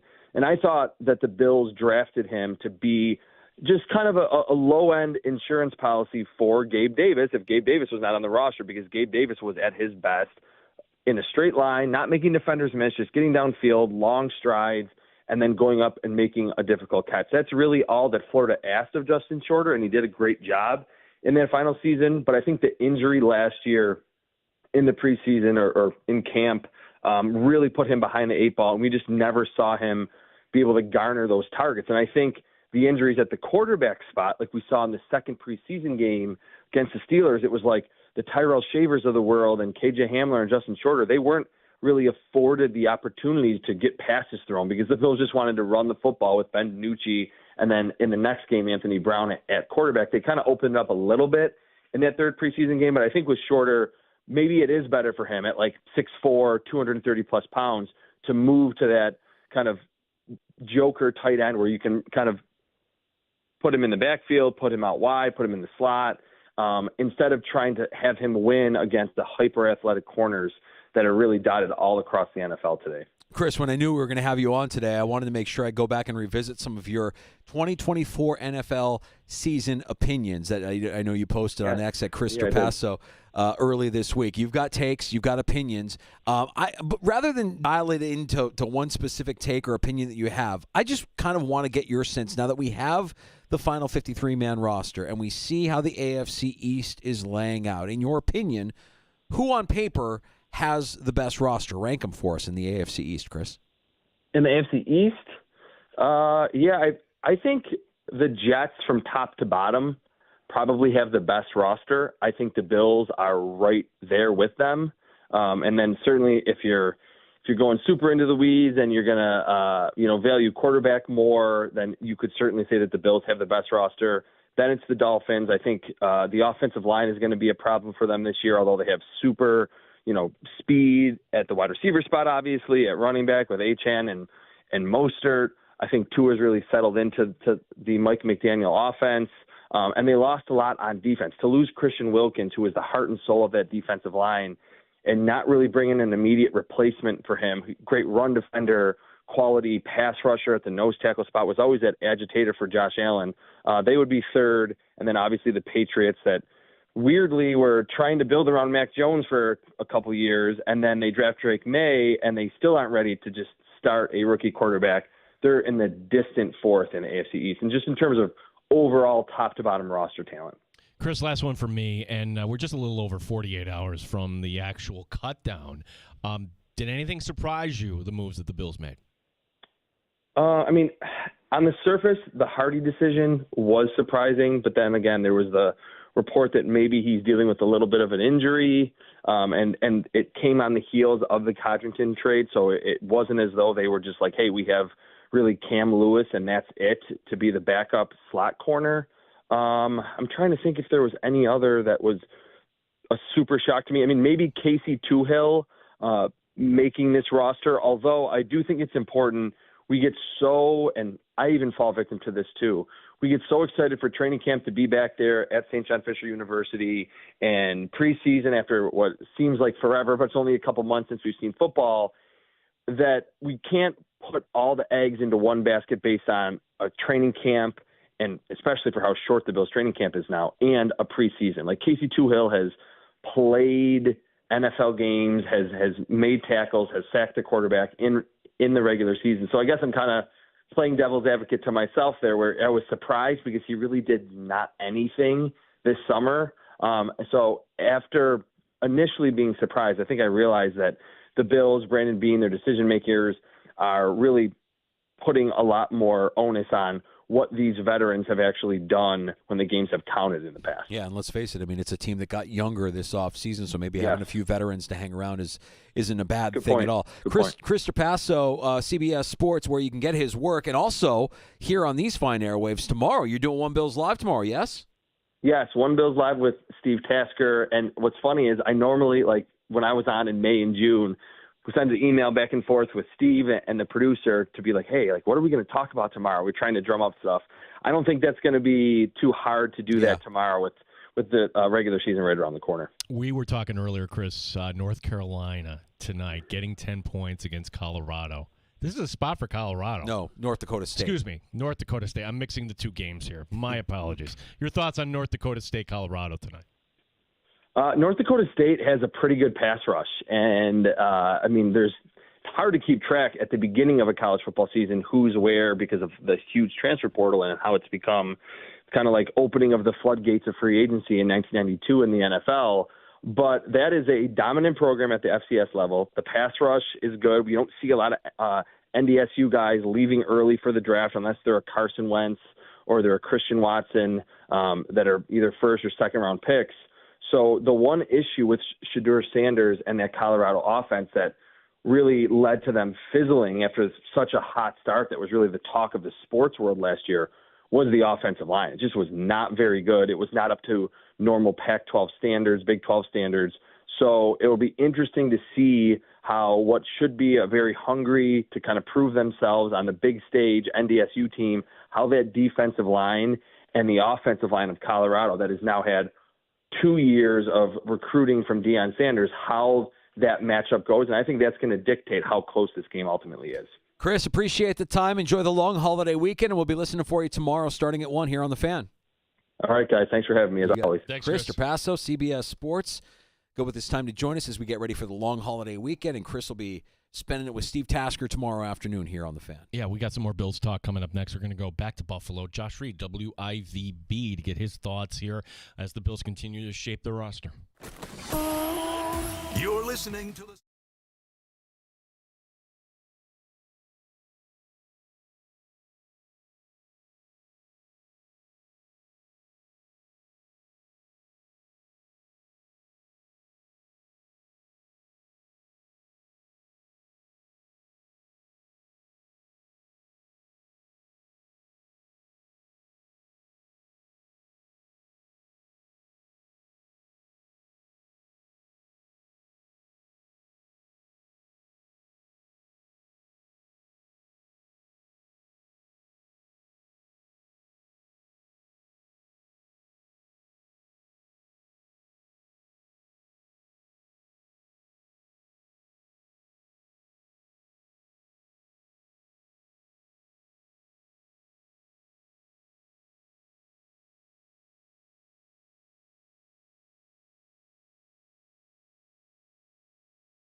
To the rink. The sports leader is there. 95.7 FM and AM 950. The Fan, Rochester. Busy week in the NFL. Busy week in the sports bar as we went through cut-down day on Tuesday, and the Bills shaping their practice roster, still making moves today. Makes sense of it all. We bring in one of our favorites from WIVB-TV in Buffalo, Josh Reed, stopping by the sports bar. Josh, thank you for making time. Know how busy you are with family stuff this afternoon. Lewis Cine is on the practice squad, a former first rounder from just 2 years ago. What do you know about the player, and what kind of a move is this for the Buffalo Bills? Well, I mean, I think it's a kind of a move out of kind of necessity, right? We know the injuries that have plagued that position group. So, look, like you mentioned, former first-round pick, but, you also have to add in the caveat that there's a reason he was available, right? I mean, obviously, if he was just, performing incredibly, he wouldn't have been able to be added to the Bills practice squad. So before we all start fitting this guy for the jacket in Canton, Ohio, let's give him a chance to see what he can do in a practice or two. It will be interesting to see because the opportunity is going to be there because of the injuries that we just talked about. So, yeah, I mean, I know it's a slow time right now because, the cuts have already happened and camp's over, but Lewis Cine is we'll see. Let's just leave it at that. I think he has a chance just because there is an opportunity, but there's a reason he was available. Yeah, Josh, I think if you asked observers, a lot of Bills fans, what's the area of concern, a lot of people would say safety. And you mentioned the injuries that's a reason why. And Sean McDermott this week said, hey, basically don't rule any of these guys out. And, of course, Milano and some exceptions there. But what is your sense here as far as a timeline with Mike Edwards, with Cole Bishop? How is that position kind of shaping up? DeMar Hamlin as well. Well, they're getting healthy at the right time, it seems. Cole Bishop's been out there for several practices now. Now, he's still wearing the red non-contact jersey, so he's got a few steps to take before you can comfortably and confidently say, okay, this guy's ready for game action. Will he be there by week one? We'll see. We'll have a really good indicator next Wednesday, when they get back out on the field and, the media is able to kind of take a look and watch. Mike Edwards, though, I mean, he's been out there now several practices with just regular. I mean, he's no red non-contact jersey. He's been just a full go at practice. So to me, physically, it looks like he's going to be ready for week one. Then it comes down to mentally, because we've talked about it before. Sean asked these safeties to do so much, and the responsibility is heavy on these safeties. So we'll see if he's up to speed with the defense. If he is, I'd expect to see him out there week one against the Cardinals. So, yeah, I mean, they're starting to get healthy at the right time. Don't forget DeMar Hamlin was a little dinged up there, but he looks like he's fine now too. And so they are getting healthy at the right time. Josh, the Bills opting again this season to go with 5 wide receivers, and my curiosity is, do you think they have enough at the position going into the season? Yeah, I mean, I'm one of those guys that if they kept 10, I'd be like, maybe 1 or 2 more wouldn't have been bad. I'm just like, that's just me, and I think that's a fantasy football mindset, right? Where everybody that plays is like, we probably need 18 receivers. Well, we've seen it in the past. They've kept 5 in the past. So they didn't steer off of their normal course of action that we've seen in the past. So the fact that they kept 5 again, they got the 3 tight ends. I know that we joke a lot of times about, well, Dalton Kincaid's basically a receiver, right? But, I mean, he really is. He's their 6th receiver, and by 6th, I mean number 1. Because he's going to be targeted more than anybody else on that offense. So he's such an important part of that passing game, and they need him to be. So keeping 5 receivers, when I did my 53-man projection, I had him keeping 6. So I was off by 1. So it didn't surprise me much. And any of the guys that they released, when they released them, did you go, man, I can't believe they released that guy? I didn't. I mean, so that tells me that the sixth receiver, and then they were able to bring back a couple of them, right? I mean, able to bring back KJ Hamler. I believe Andy Isabella. I believe, I hope I'm not wrong on that one, but I just trying to think back in my head of the guys they were able to add to the practice squad. But I mean, they brought some receivers back, and the Pittsburgh All-Star Shavers coming back too. Yeah, Shavers is back. So I mean, it's one of those deals where, look, there's a reason they cleared waivers and are back with the Bills practice squad. I mean, and not on another team's 53-man roster. And I give kudos, speaking of the practice squad, I mean, maybe not kudos. I think they lucked out a little bit with some of the guys they were able to get back. I did not think Frank Gore Jr. was going to be a possibility to this practice squad. I thought, man, that third preseason game was too good. One of those probably didn't need him to go for over 100 and a touchdown. 60 would have been fine, right?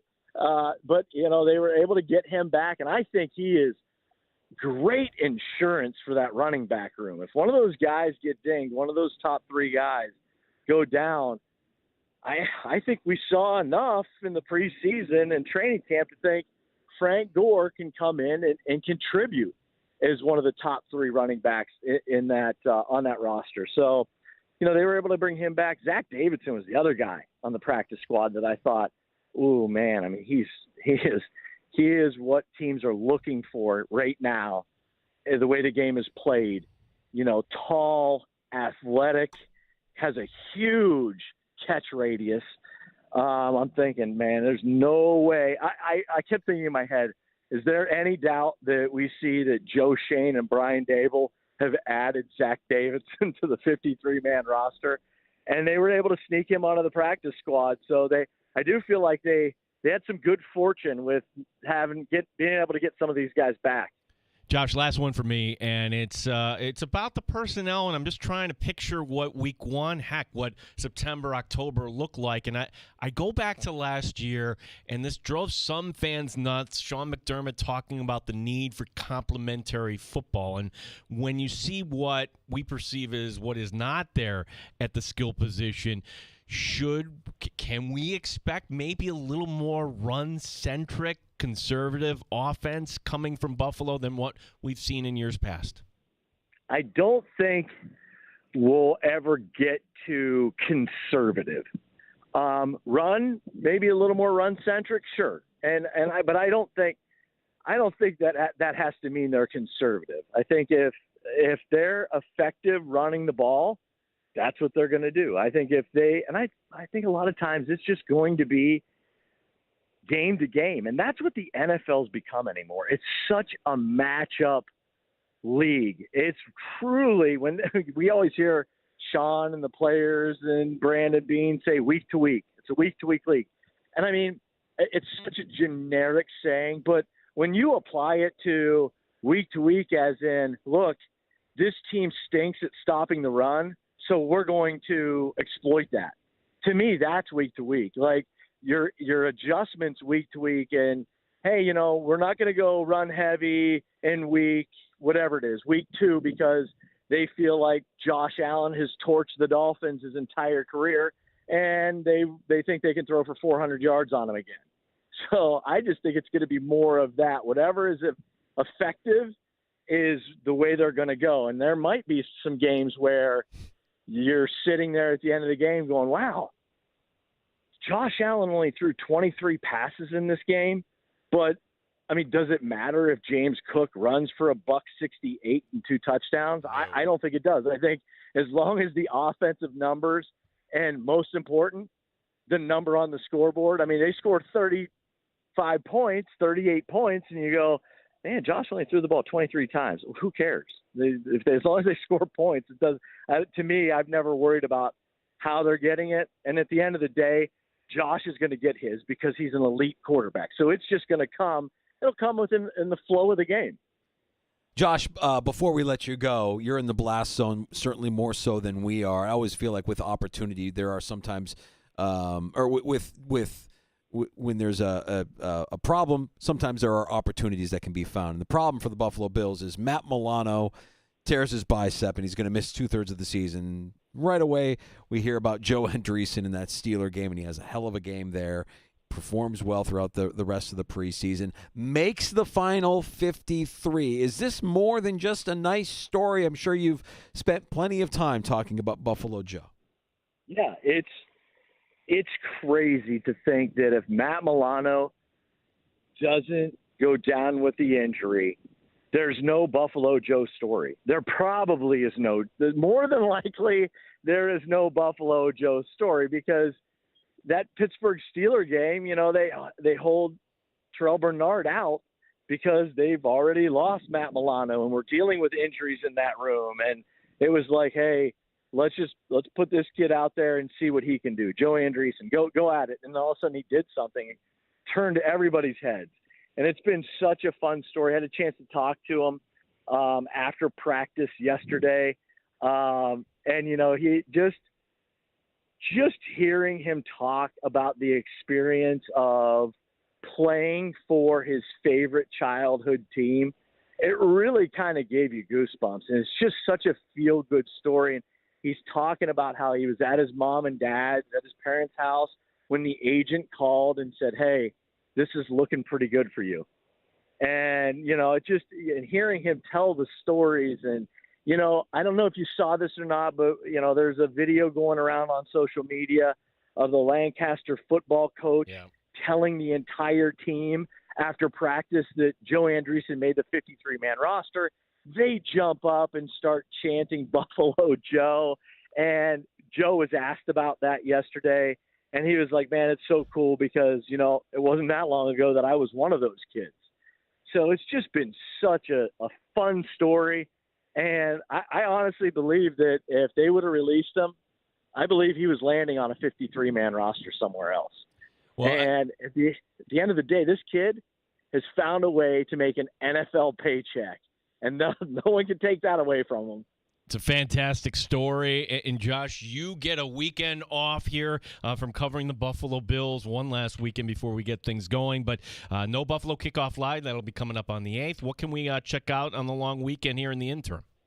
Yeah, so I know me personally, college football, right? We're cranking up some college football right now. UB plays tonight.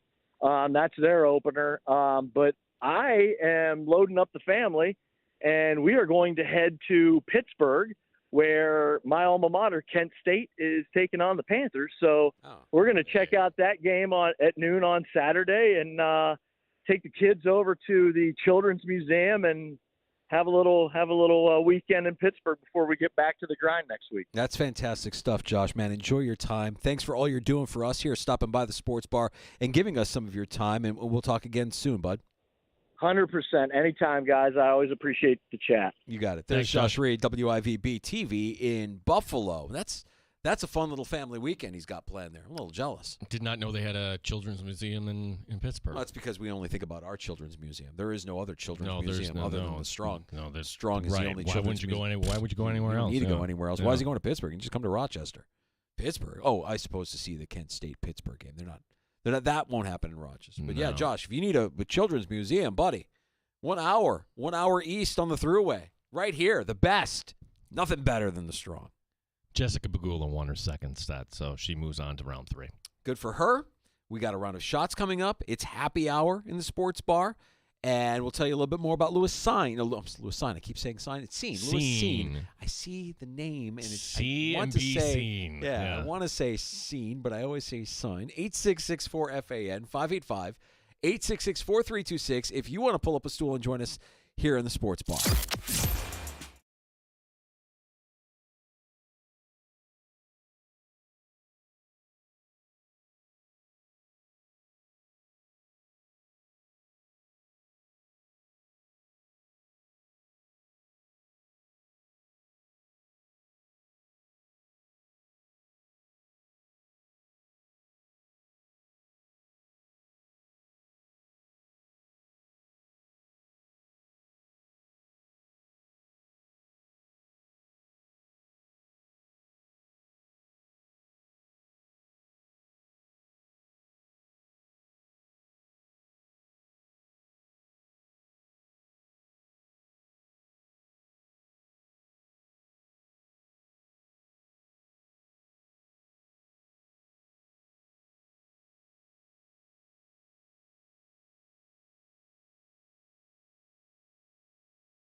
Sports leader. 95.7 FM and AM 950. The Fan, Rochester. An Odyssey sports station. The Fan, Rochester. Sports update. Bills add some depth at safety today. Lewis Cine. He's been signed to the practice squad. Cine, a first-round pick in 2022, recently released by Minnesota. Sal Capaccio on the new signing. But the bigger thing here is, too, the relationship with Jamel Adai. That is his former college coach, who is now with the Bills, coaching defensive backs, coaching corners, I think specifically, in the secondary. So that relationship mattered. Rochester Red Wings, they've lost 5 in a row. That's a season high. Wings once again in Scranton-Wilkes-Barre tonight. They're back home coming up on Labor Day. Mets in Arizona tied at 2. They are in the 6th. The Angels shutting out the Tigers 3-0 was the Brewers 6-0 over the Giants. Jessica Pegula winning in straight sets today at the U.S. Open. Gene Battaglia in the sports leader, 95.7 FM and AM 950. The Fan, Rochester.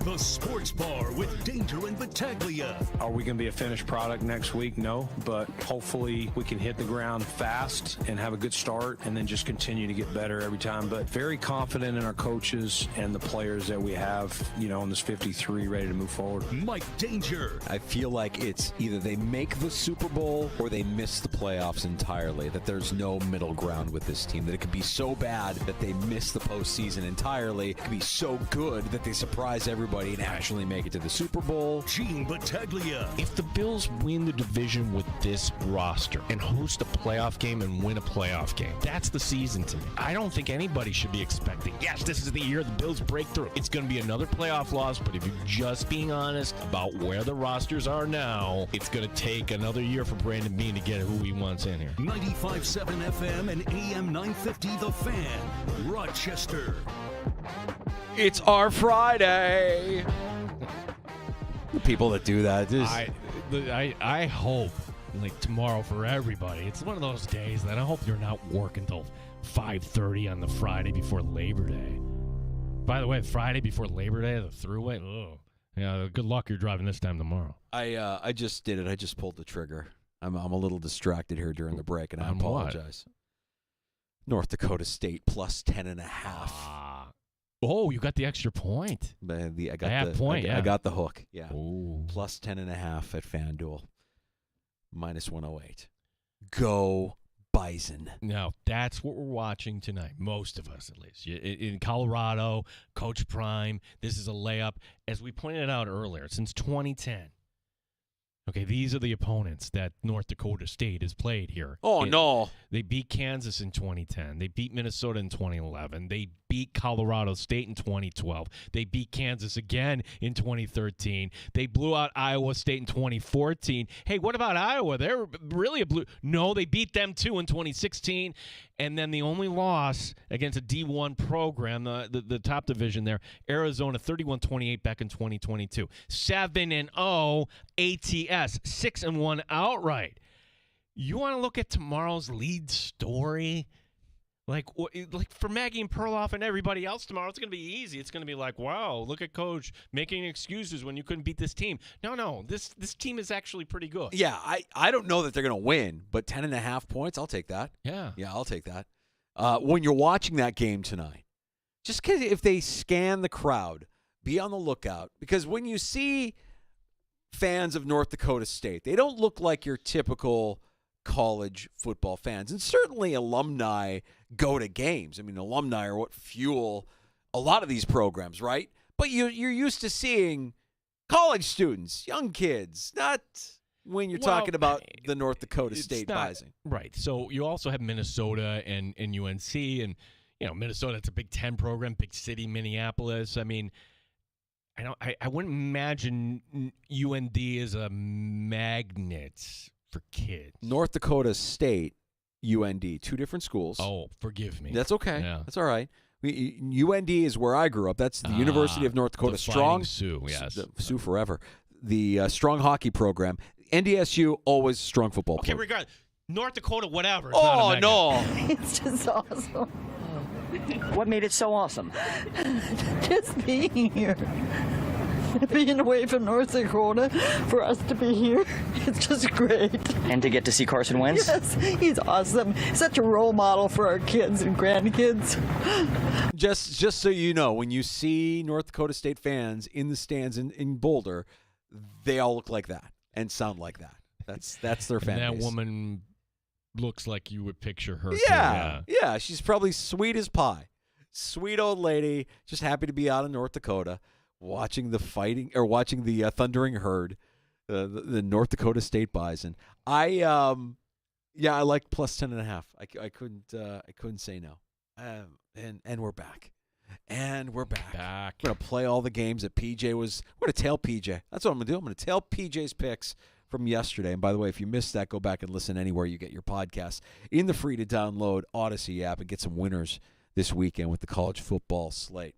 And also on display tonight, if you ever had any doubts about a team's color tonight, you've got the black and gold of Colorado, the yellow and green of North Dakota State. But do they say yellow or do they say green? They don't. I don't think they say gold. But any program or school or team that says that their color is gold when it's actually yellow, check them on that. What are we, kindergartners? We forget the difference between gold and yellow. Steelers, black and yellow.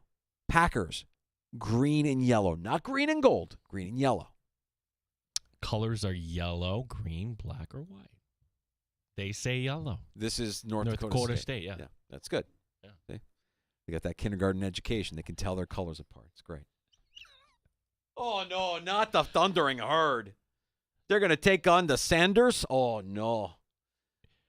We have a safety in Buffalo, Danger. We do. Scene. That's the toughest part of this, just getting the pronunciation down. And most NFL drafts, by the time you get to the end, either you're half asleep or you're buzzed or whatever it is. So this was the guy that was actually picked 32 right at the end of that draft. Picked behind, we should say, the corner for the Buffalo Bills, Kaiir Elam. What the heck happened there in Minnesota? Like, why would that guy be on the street? I get that he hasn't been hurt, but the part of the story I have yet to read or somebody explain to me is, well, he's hurt first year, he's hurt second year. Did his skills go off a cliff here in year 3? Why wouldn't they give this guy another chance? Is he not the same player that he was when he was drafted? He only played 10 games in 2 years. So, Scene now getting a shot on the Bills practice squad, and they certainly need help at safety.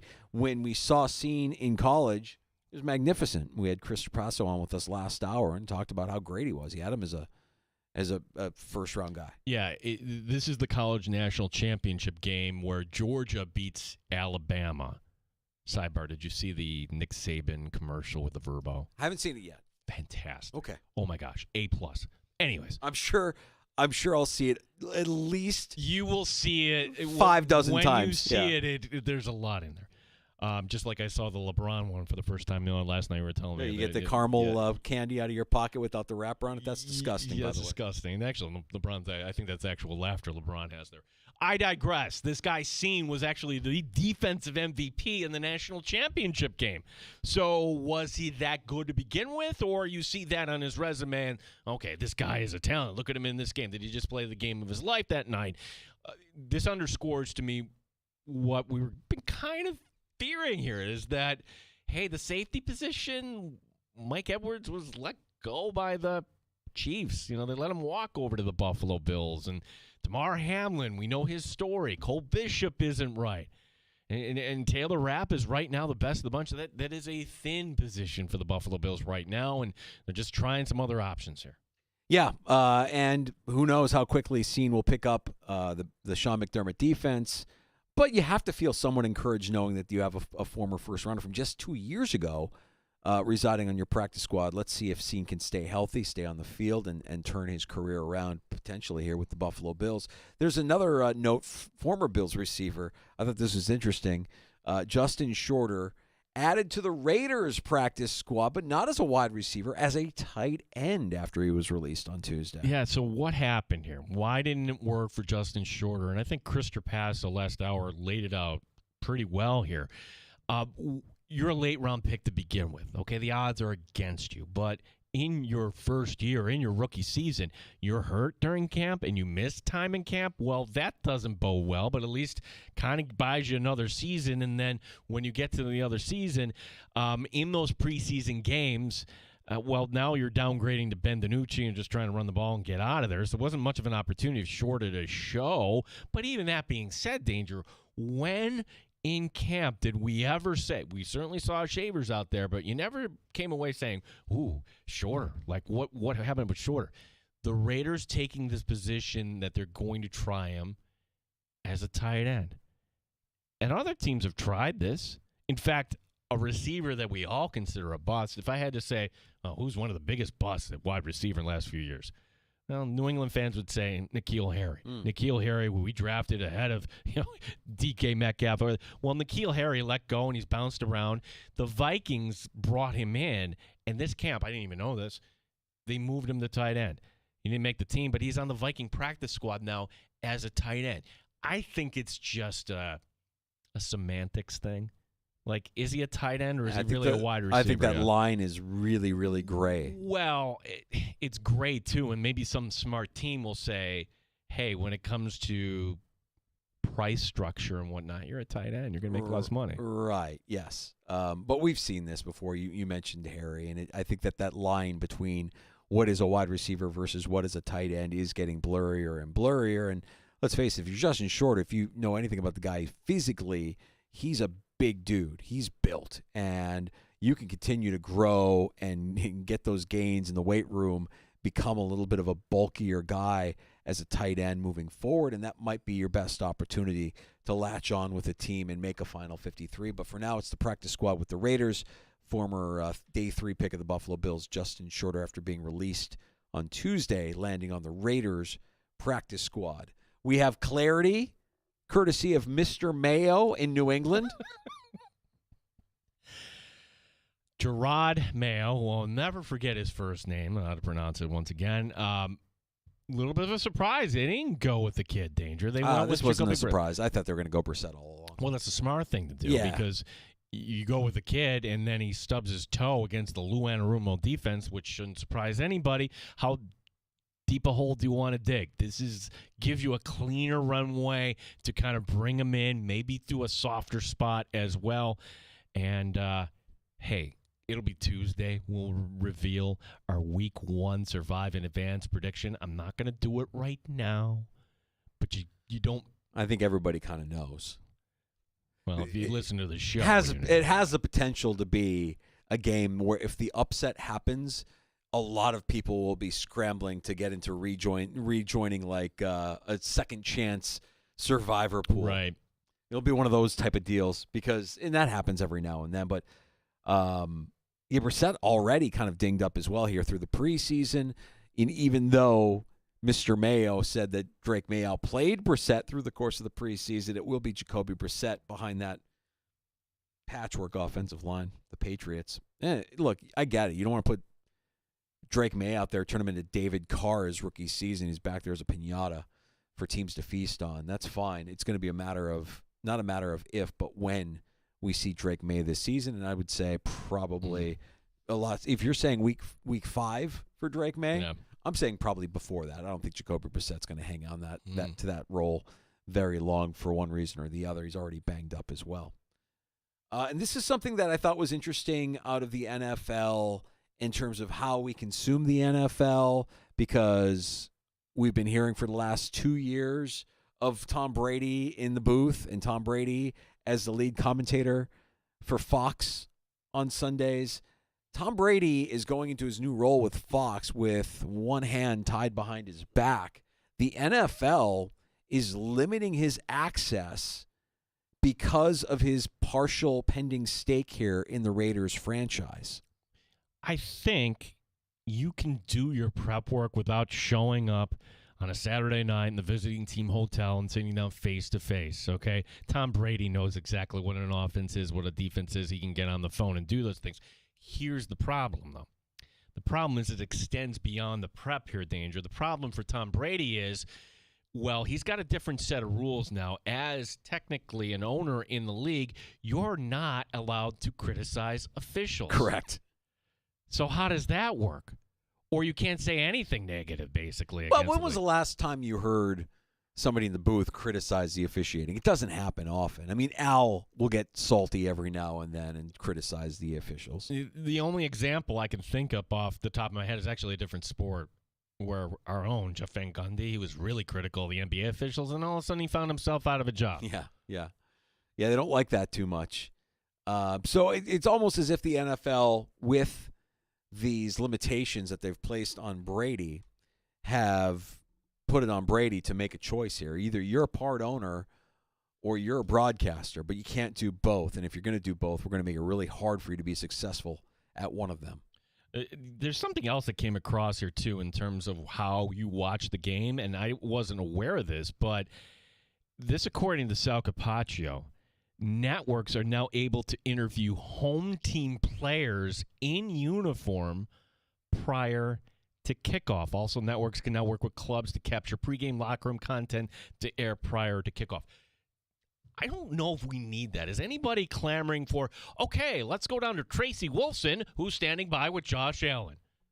I'm sure, you never really get anything. No, so what is the point? I do like, though, pregame locker room. Do we get like a taste of the pregame hype speech from the coach? Because I've always liked that. You remember the movie Any Given Sunday with Pacino? 1 inch. I mean, like, inches are everywhere. If you can give me a piece of a motivational speech before a game, what is this coach saying to his team to get them up for the moment, to get them fired up and ready to go out there and dominate? I love that because I feel like that's real. You can't hide from that. But when you're getting interviewed, coaches aren't going to tell you anything. Players aren't going to tell you anything. We don't really ever get anything of value. And hell, there are sideline reporters that have admitted we made it up. We didn't really talk to them. Yeah, to me, the turning point is somebody we're going to be watching in week 1, Sam Darnold, where, hey, tonight, Sam Darnold is mic'd up. I'm seeing ghosts. He never recovered from that. We're like, what is he talking about, seeing ghosts? Yep, that was the end of his time with the Jets. After that, it was all over. I'm not a fan of the access being made to us that eventually costs somebody their job.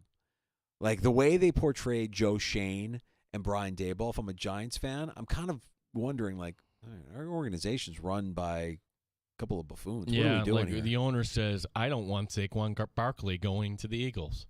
Oh, he's not going to go to he went to the Eagles. That's right.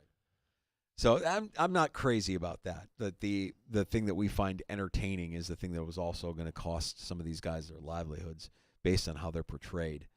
That's interesting from Sal to pass on. Appreciate that. Let's get to a round of shots next, Gino. No, before we do that, Danger, just a number here I want to pass along to you, 104.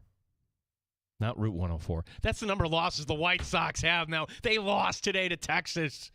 Keep it going. Did somebody in my feed, I don't know who it was. Yes, I was going to mention this. I don't know who it was either, but go look this up tonight.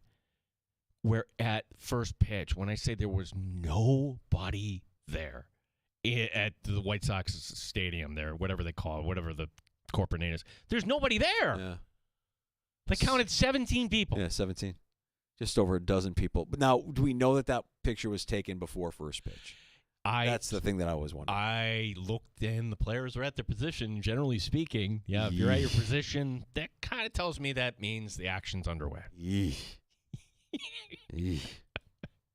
Okay. Pretty darn low. We want greatness. Come on, boys. We'll preview tonight as it begins. College football, what we hope is going to be a fantastic season. If you missed P.J. Glasser, what did he have to say about Syracuse? We'll point that out for you as well.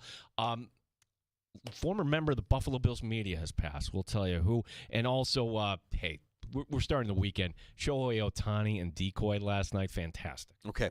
We've got that more round of shots coming up. Last call still before we get to 6 o'clock at 866-4326. If you want to join us, pull up a stool, 585-866-4FAN.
Sports Update. Some more movement on the practice squad. This one's interesting. The Bills picking up Lewis Cine, signed to the practice squad today. Cine was a first-round pick in 2022 out of Minnesota, recently released by the Vikings. Chris Brown says, well, there's a reason for that. You might be asking, why is Cine available and not on the Vikings roster? Injuries have largely plagued Cine's career in the NFL. He's played 2 NFL seasons. He has only played 6 games in each of his first 2 seasons. So he has played in 12 and missed 22. Rochester Red Wings tonight look to snap a 5-game losing streak once again at Scranton Wilkes-Barre.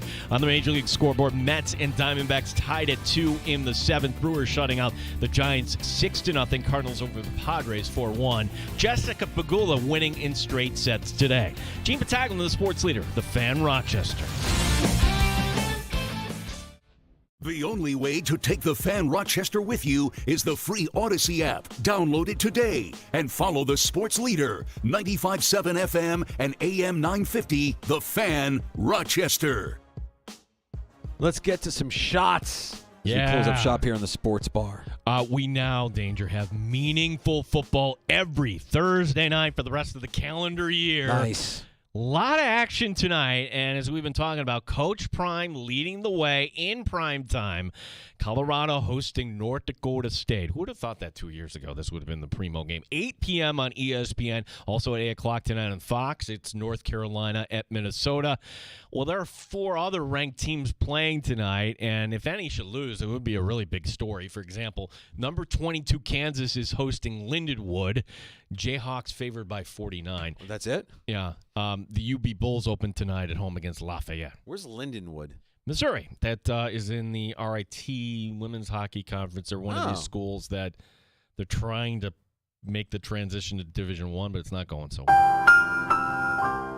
Good. Okay. St. Louis, your favorite town. Bunch of mouth breathers at that school. Okay. Yeah. Syracuse an 18-point favorite in their home opener. Saturday, 3:30 against Ohio.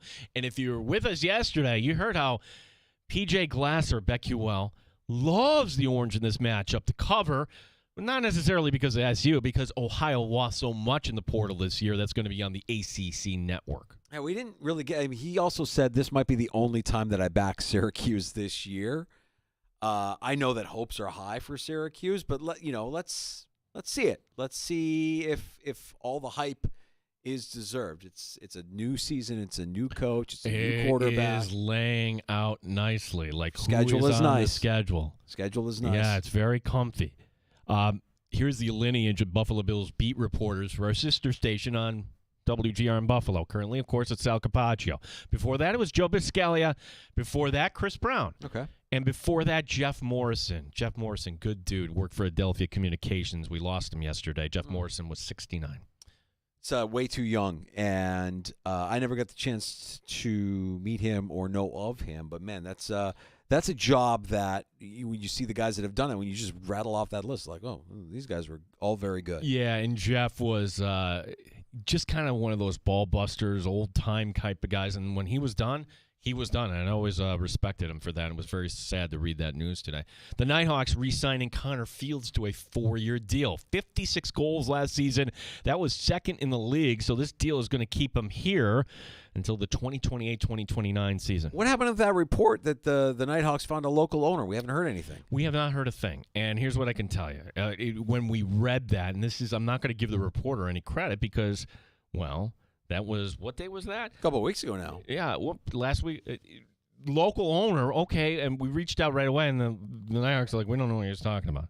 Okay, so we just kind of dropped it, moved on, see how that would kind of play out.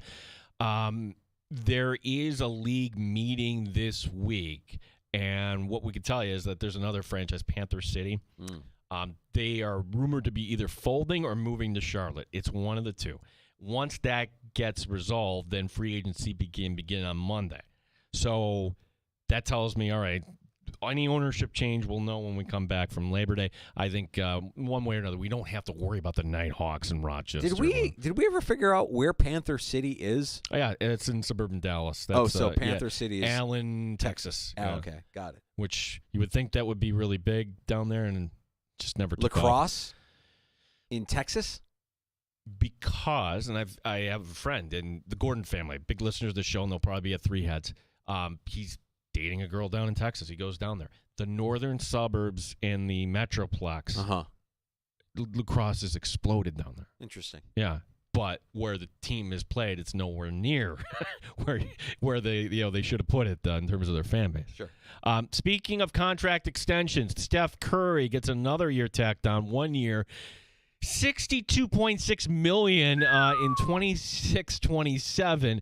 Curry will become the third NBA player, along with LeBron and Kevin Durant, to pass $500 million in career earnings. Okay, let's kind of review. LeBron, championships. Curry, championships. And Kevin Durant, collecting. Although he was on Golden State, I guess we should say, riding shotgun. While Curry was amazing in that gold medal game, Danger, he's now 36 years old. I'm going to enjoy every second of him in the NBA as we have him. That. He's been spectacular. He's changed the way I think kids play the game. I think kids want to be able to shoot the long ball now, and he's just been fantastic. The gold medal game, he was just an assassin. He's unstoppable. And some have pointed out $62.6 million is higher than some teams' NHL payrolls this season. Yeah, well, no, if you want to get paid, the NBA, the NBA pays. Yeah, and then we could see Curry on the golf course, I think, once he's done with it. Absolutely. Finally, here in the sports bar, we love our dogs. Danger has Walter. I have Beasley. Shohei Ohtani has Decoy. Oh. And if you're in need of a timeline cleanser tonight, go look this up. Last night, Decoy, finger quotes here, threw out the first pitch at Dodger Stadium. There was the dog on the mound all alone with his owner, Shohei, patiently waiting behind home plate. Decoy picking a ball off the mound with his teeth, and he sprinted to his catcher and dropped it right in his glove. What tricks can Beasley do? Oh, he can roll over. He can jump. He listens. He understands words. But as far as like intricate treats like bring the ball, no. No, you can't get him to like pick a specific toy and bring it to you. Actually, no, we could do that. Like he has got a squishy. Go get me football, and he'll get football and bring back. Yeah, I love it, man. Yeah. I don't know why that amuses me so much, but like every morning when I feed Walter, he'll finish his food, and then I'll look at him. I'll say, "Go get Ducky," and he go guess this. It's a stuffed Pez dispenser duck. That the head opens up and you can put treats inside of it, but it's soft, it's plush. And he goes and gets that thing, and he's so excited. I don't know why. Every morning, that just makes my morning to be able to throw a little milk bone in his duck that he, has to dig out of his box of toys. He always brings the duck. The duck is always the one. See, if you're a new dad, you love this when you go home. You're a hero when you go home. Yay, Daddy's home. It's the best feeling ever. Yeah. Guess what happens when the kids get older? That doesn't happen. But you know what? The dog still gets excited. Gives me that validation that I so desperately need. I went home the other night. My teenager was up in her room for an hour. I was home for an hour. She didn't come down once. I'm like, you're not even doing anything. You're literally just laying in your bed. You didn't come down and say, hey, what's up? How was your day? Nothing? No. Yeah, well, that's where we are. But the dog, you're right. God bless those little fur babies. I love them. Walter comes up, wags his little nub, gets all excited. The best. On Shohei, has there been an athlete in recent times where his image went from here we are and heading into Labor Day weekend, man, that guy's one of the best of the game, 40-40, could be 50-50, and he loves his dog. When we started the season, we were thinking that he was going to go away. Forgot, right? Yeah. We forget things pretty quickly around don't here. We? Yeah.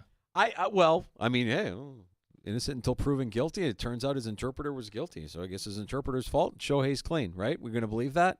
That's what the authorities are telling us. That's what we're going to believe. Okay. He's great. Squeaky clean. Never done anything wrong. Look at the dog. Look at the dog. Don't look at my betting slips. Look at the dog. Check out the dog and forget everything that you know about me. That's Shots in the Sports Bar. We have last call next. We have enough time for your calls. If you want to pull up a stool, 866-4326 is the phone number, 866-4FAN. We'll get you set up for your weekend in sports as we're off tomorrow like many of you are. Gene's got the anniversary with the executive producer and a trip north of the border. I've got Spazzano and Sandy's 25th anniversary party tomorrow at Three Yeah. Heads, and we'll tell you a little bit about where we're going to be at Three Heads, when we're going to be at Three Heads next week as well. That's coming up next on The Fan. You're listening to the Sports Bar with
Bar with Danger and Battaglia on the Sports Leader, 95.7 FM and AM 950 The Fan, Rochester. Good on college football for embracing the spotlight. You've got our attention. It's all yours. And they gave us a good weekend of action here, starting tonight. I mean, everything that you're going to see tonight, tomorrow, certainly Saturday, Sunday night, Monday night. I mean, like this is college football flexing a little bit while they can. Normally, they're taking a backseat to the NFL in most places, and this weekend they've got center stage. Yeah, some of these other games on Saturday. You have in the noon, and I love how college football said, we can put marquee matchups at noon. Why not? Georgia, Clemson. I think it's marquee only on paper. I think the Bulldogs, after what happened last year, are just going to destroy that Clemson team. Yes, agreed. Yeah, even though Clemson's ranked, they won't be for long. What about Notre Dame and Texas? Tough one, right? Yeah. Like you're Notre Dame, and your schedule is pretty easy. This is probably one of the bigger challenges, and it's a team that does well as recently as last season. I think they were 6-1 in College Station last year with Texas A&M. So if you want to be considered a contender there for the college football playoff, you're Notre Dame, you can't drop this. You can't drop this one. No, and if they get this one, you can almost pencil them in to the playoff at this point. Because of how easy that easy it is, yeah. Like barring any stubbing of a toe, and you could lose to USC, you could maybe drop another along the way. That it's an easy schedule for Notre Dame this year. Join a conference already. All right, come on, join the rest of the world. Right, and where you would say that'd be a big win for Texas A&M. It's like, oh, that puts them in. No, because of the conference they play in, you know that there's a loss or two on that schedule just based on their conference play. It's not the same deal as Notre Dame, where what does Notre Dame have to look forward to as far as a tough opponent? USC? Yeah. So what's curious here is that is going to be the Notre Dame game isn't on NBC. It's the ABC game. The primetime game on NBC and Peacock is actually going to be Michigan against Fresno State, where this was the game. Do you remember the story where Jim Harbaugh was going to come back?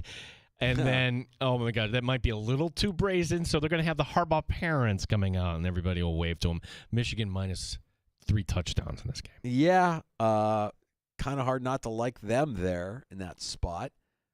And then you've got Florida State, I think I want to say, is playing on Monday night. You've got LSU. Yes, Sunday is the really interesting. USC and Brian Kelly.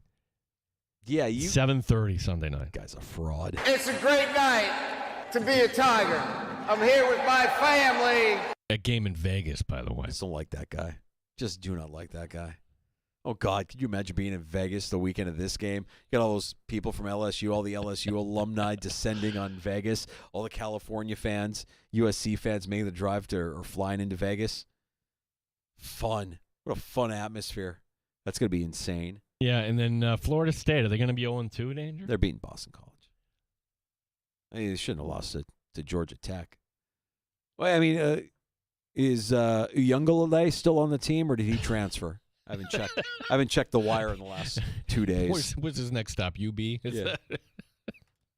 So there you have it. I mean, an unbelievable slate of action for college football week 1, and good for them. Again, no NFL yet, where the NFL always kind of captures the mind share. At least you have this weekend to enjoy and get excited about college football. If they had to rank, where does college football, you mentioned mind share, it's rising for a lot of people.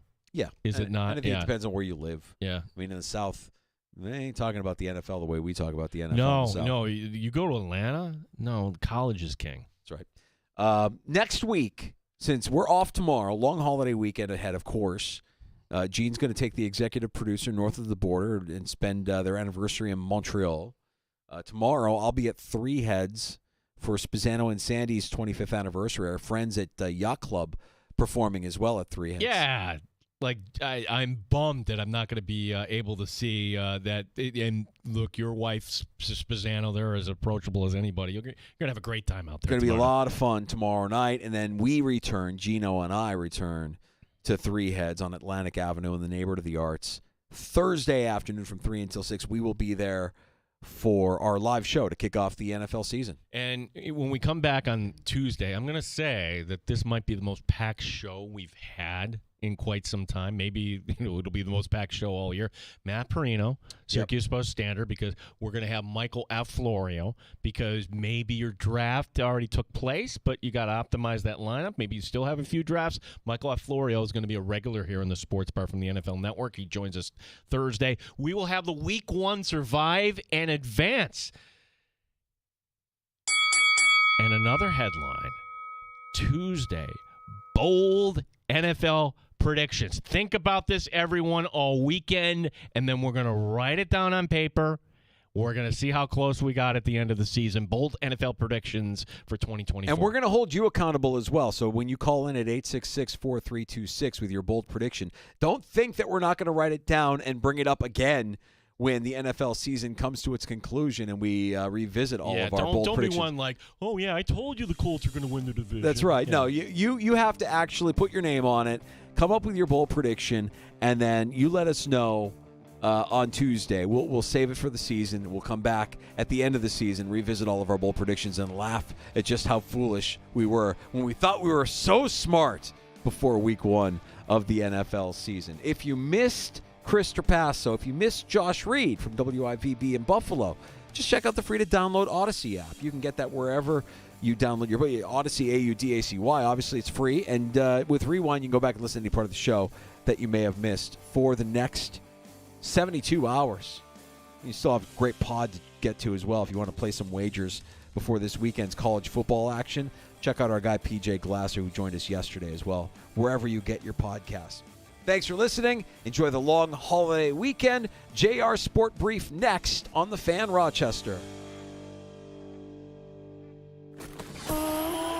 You're listening to the Sports Bar.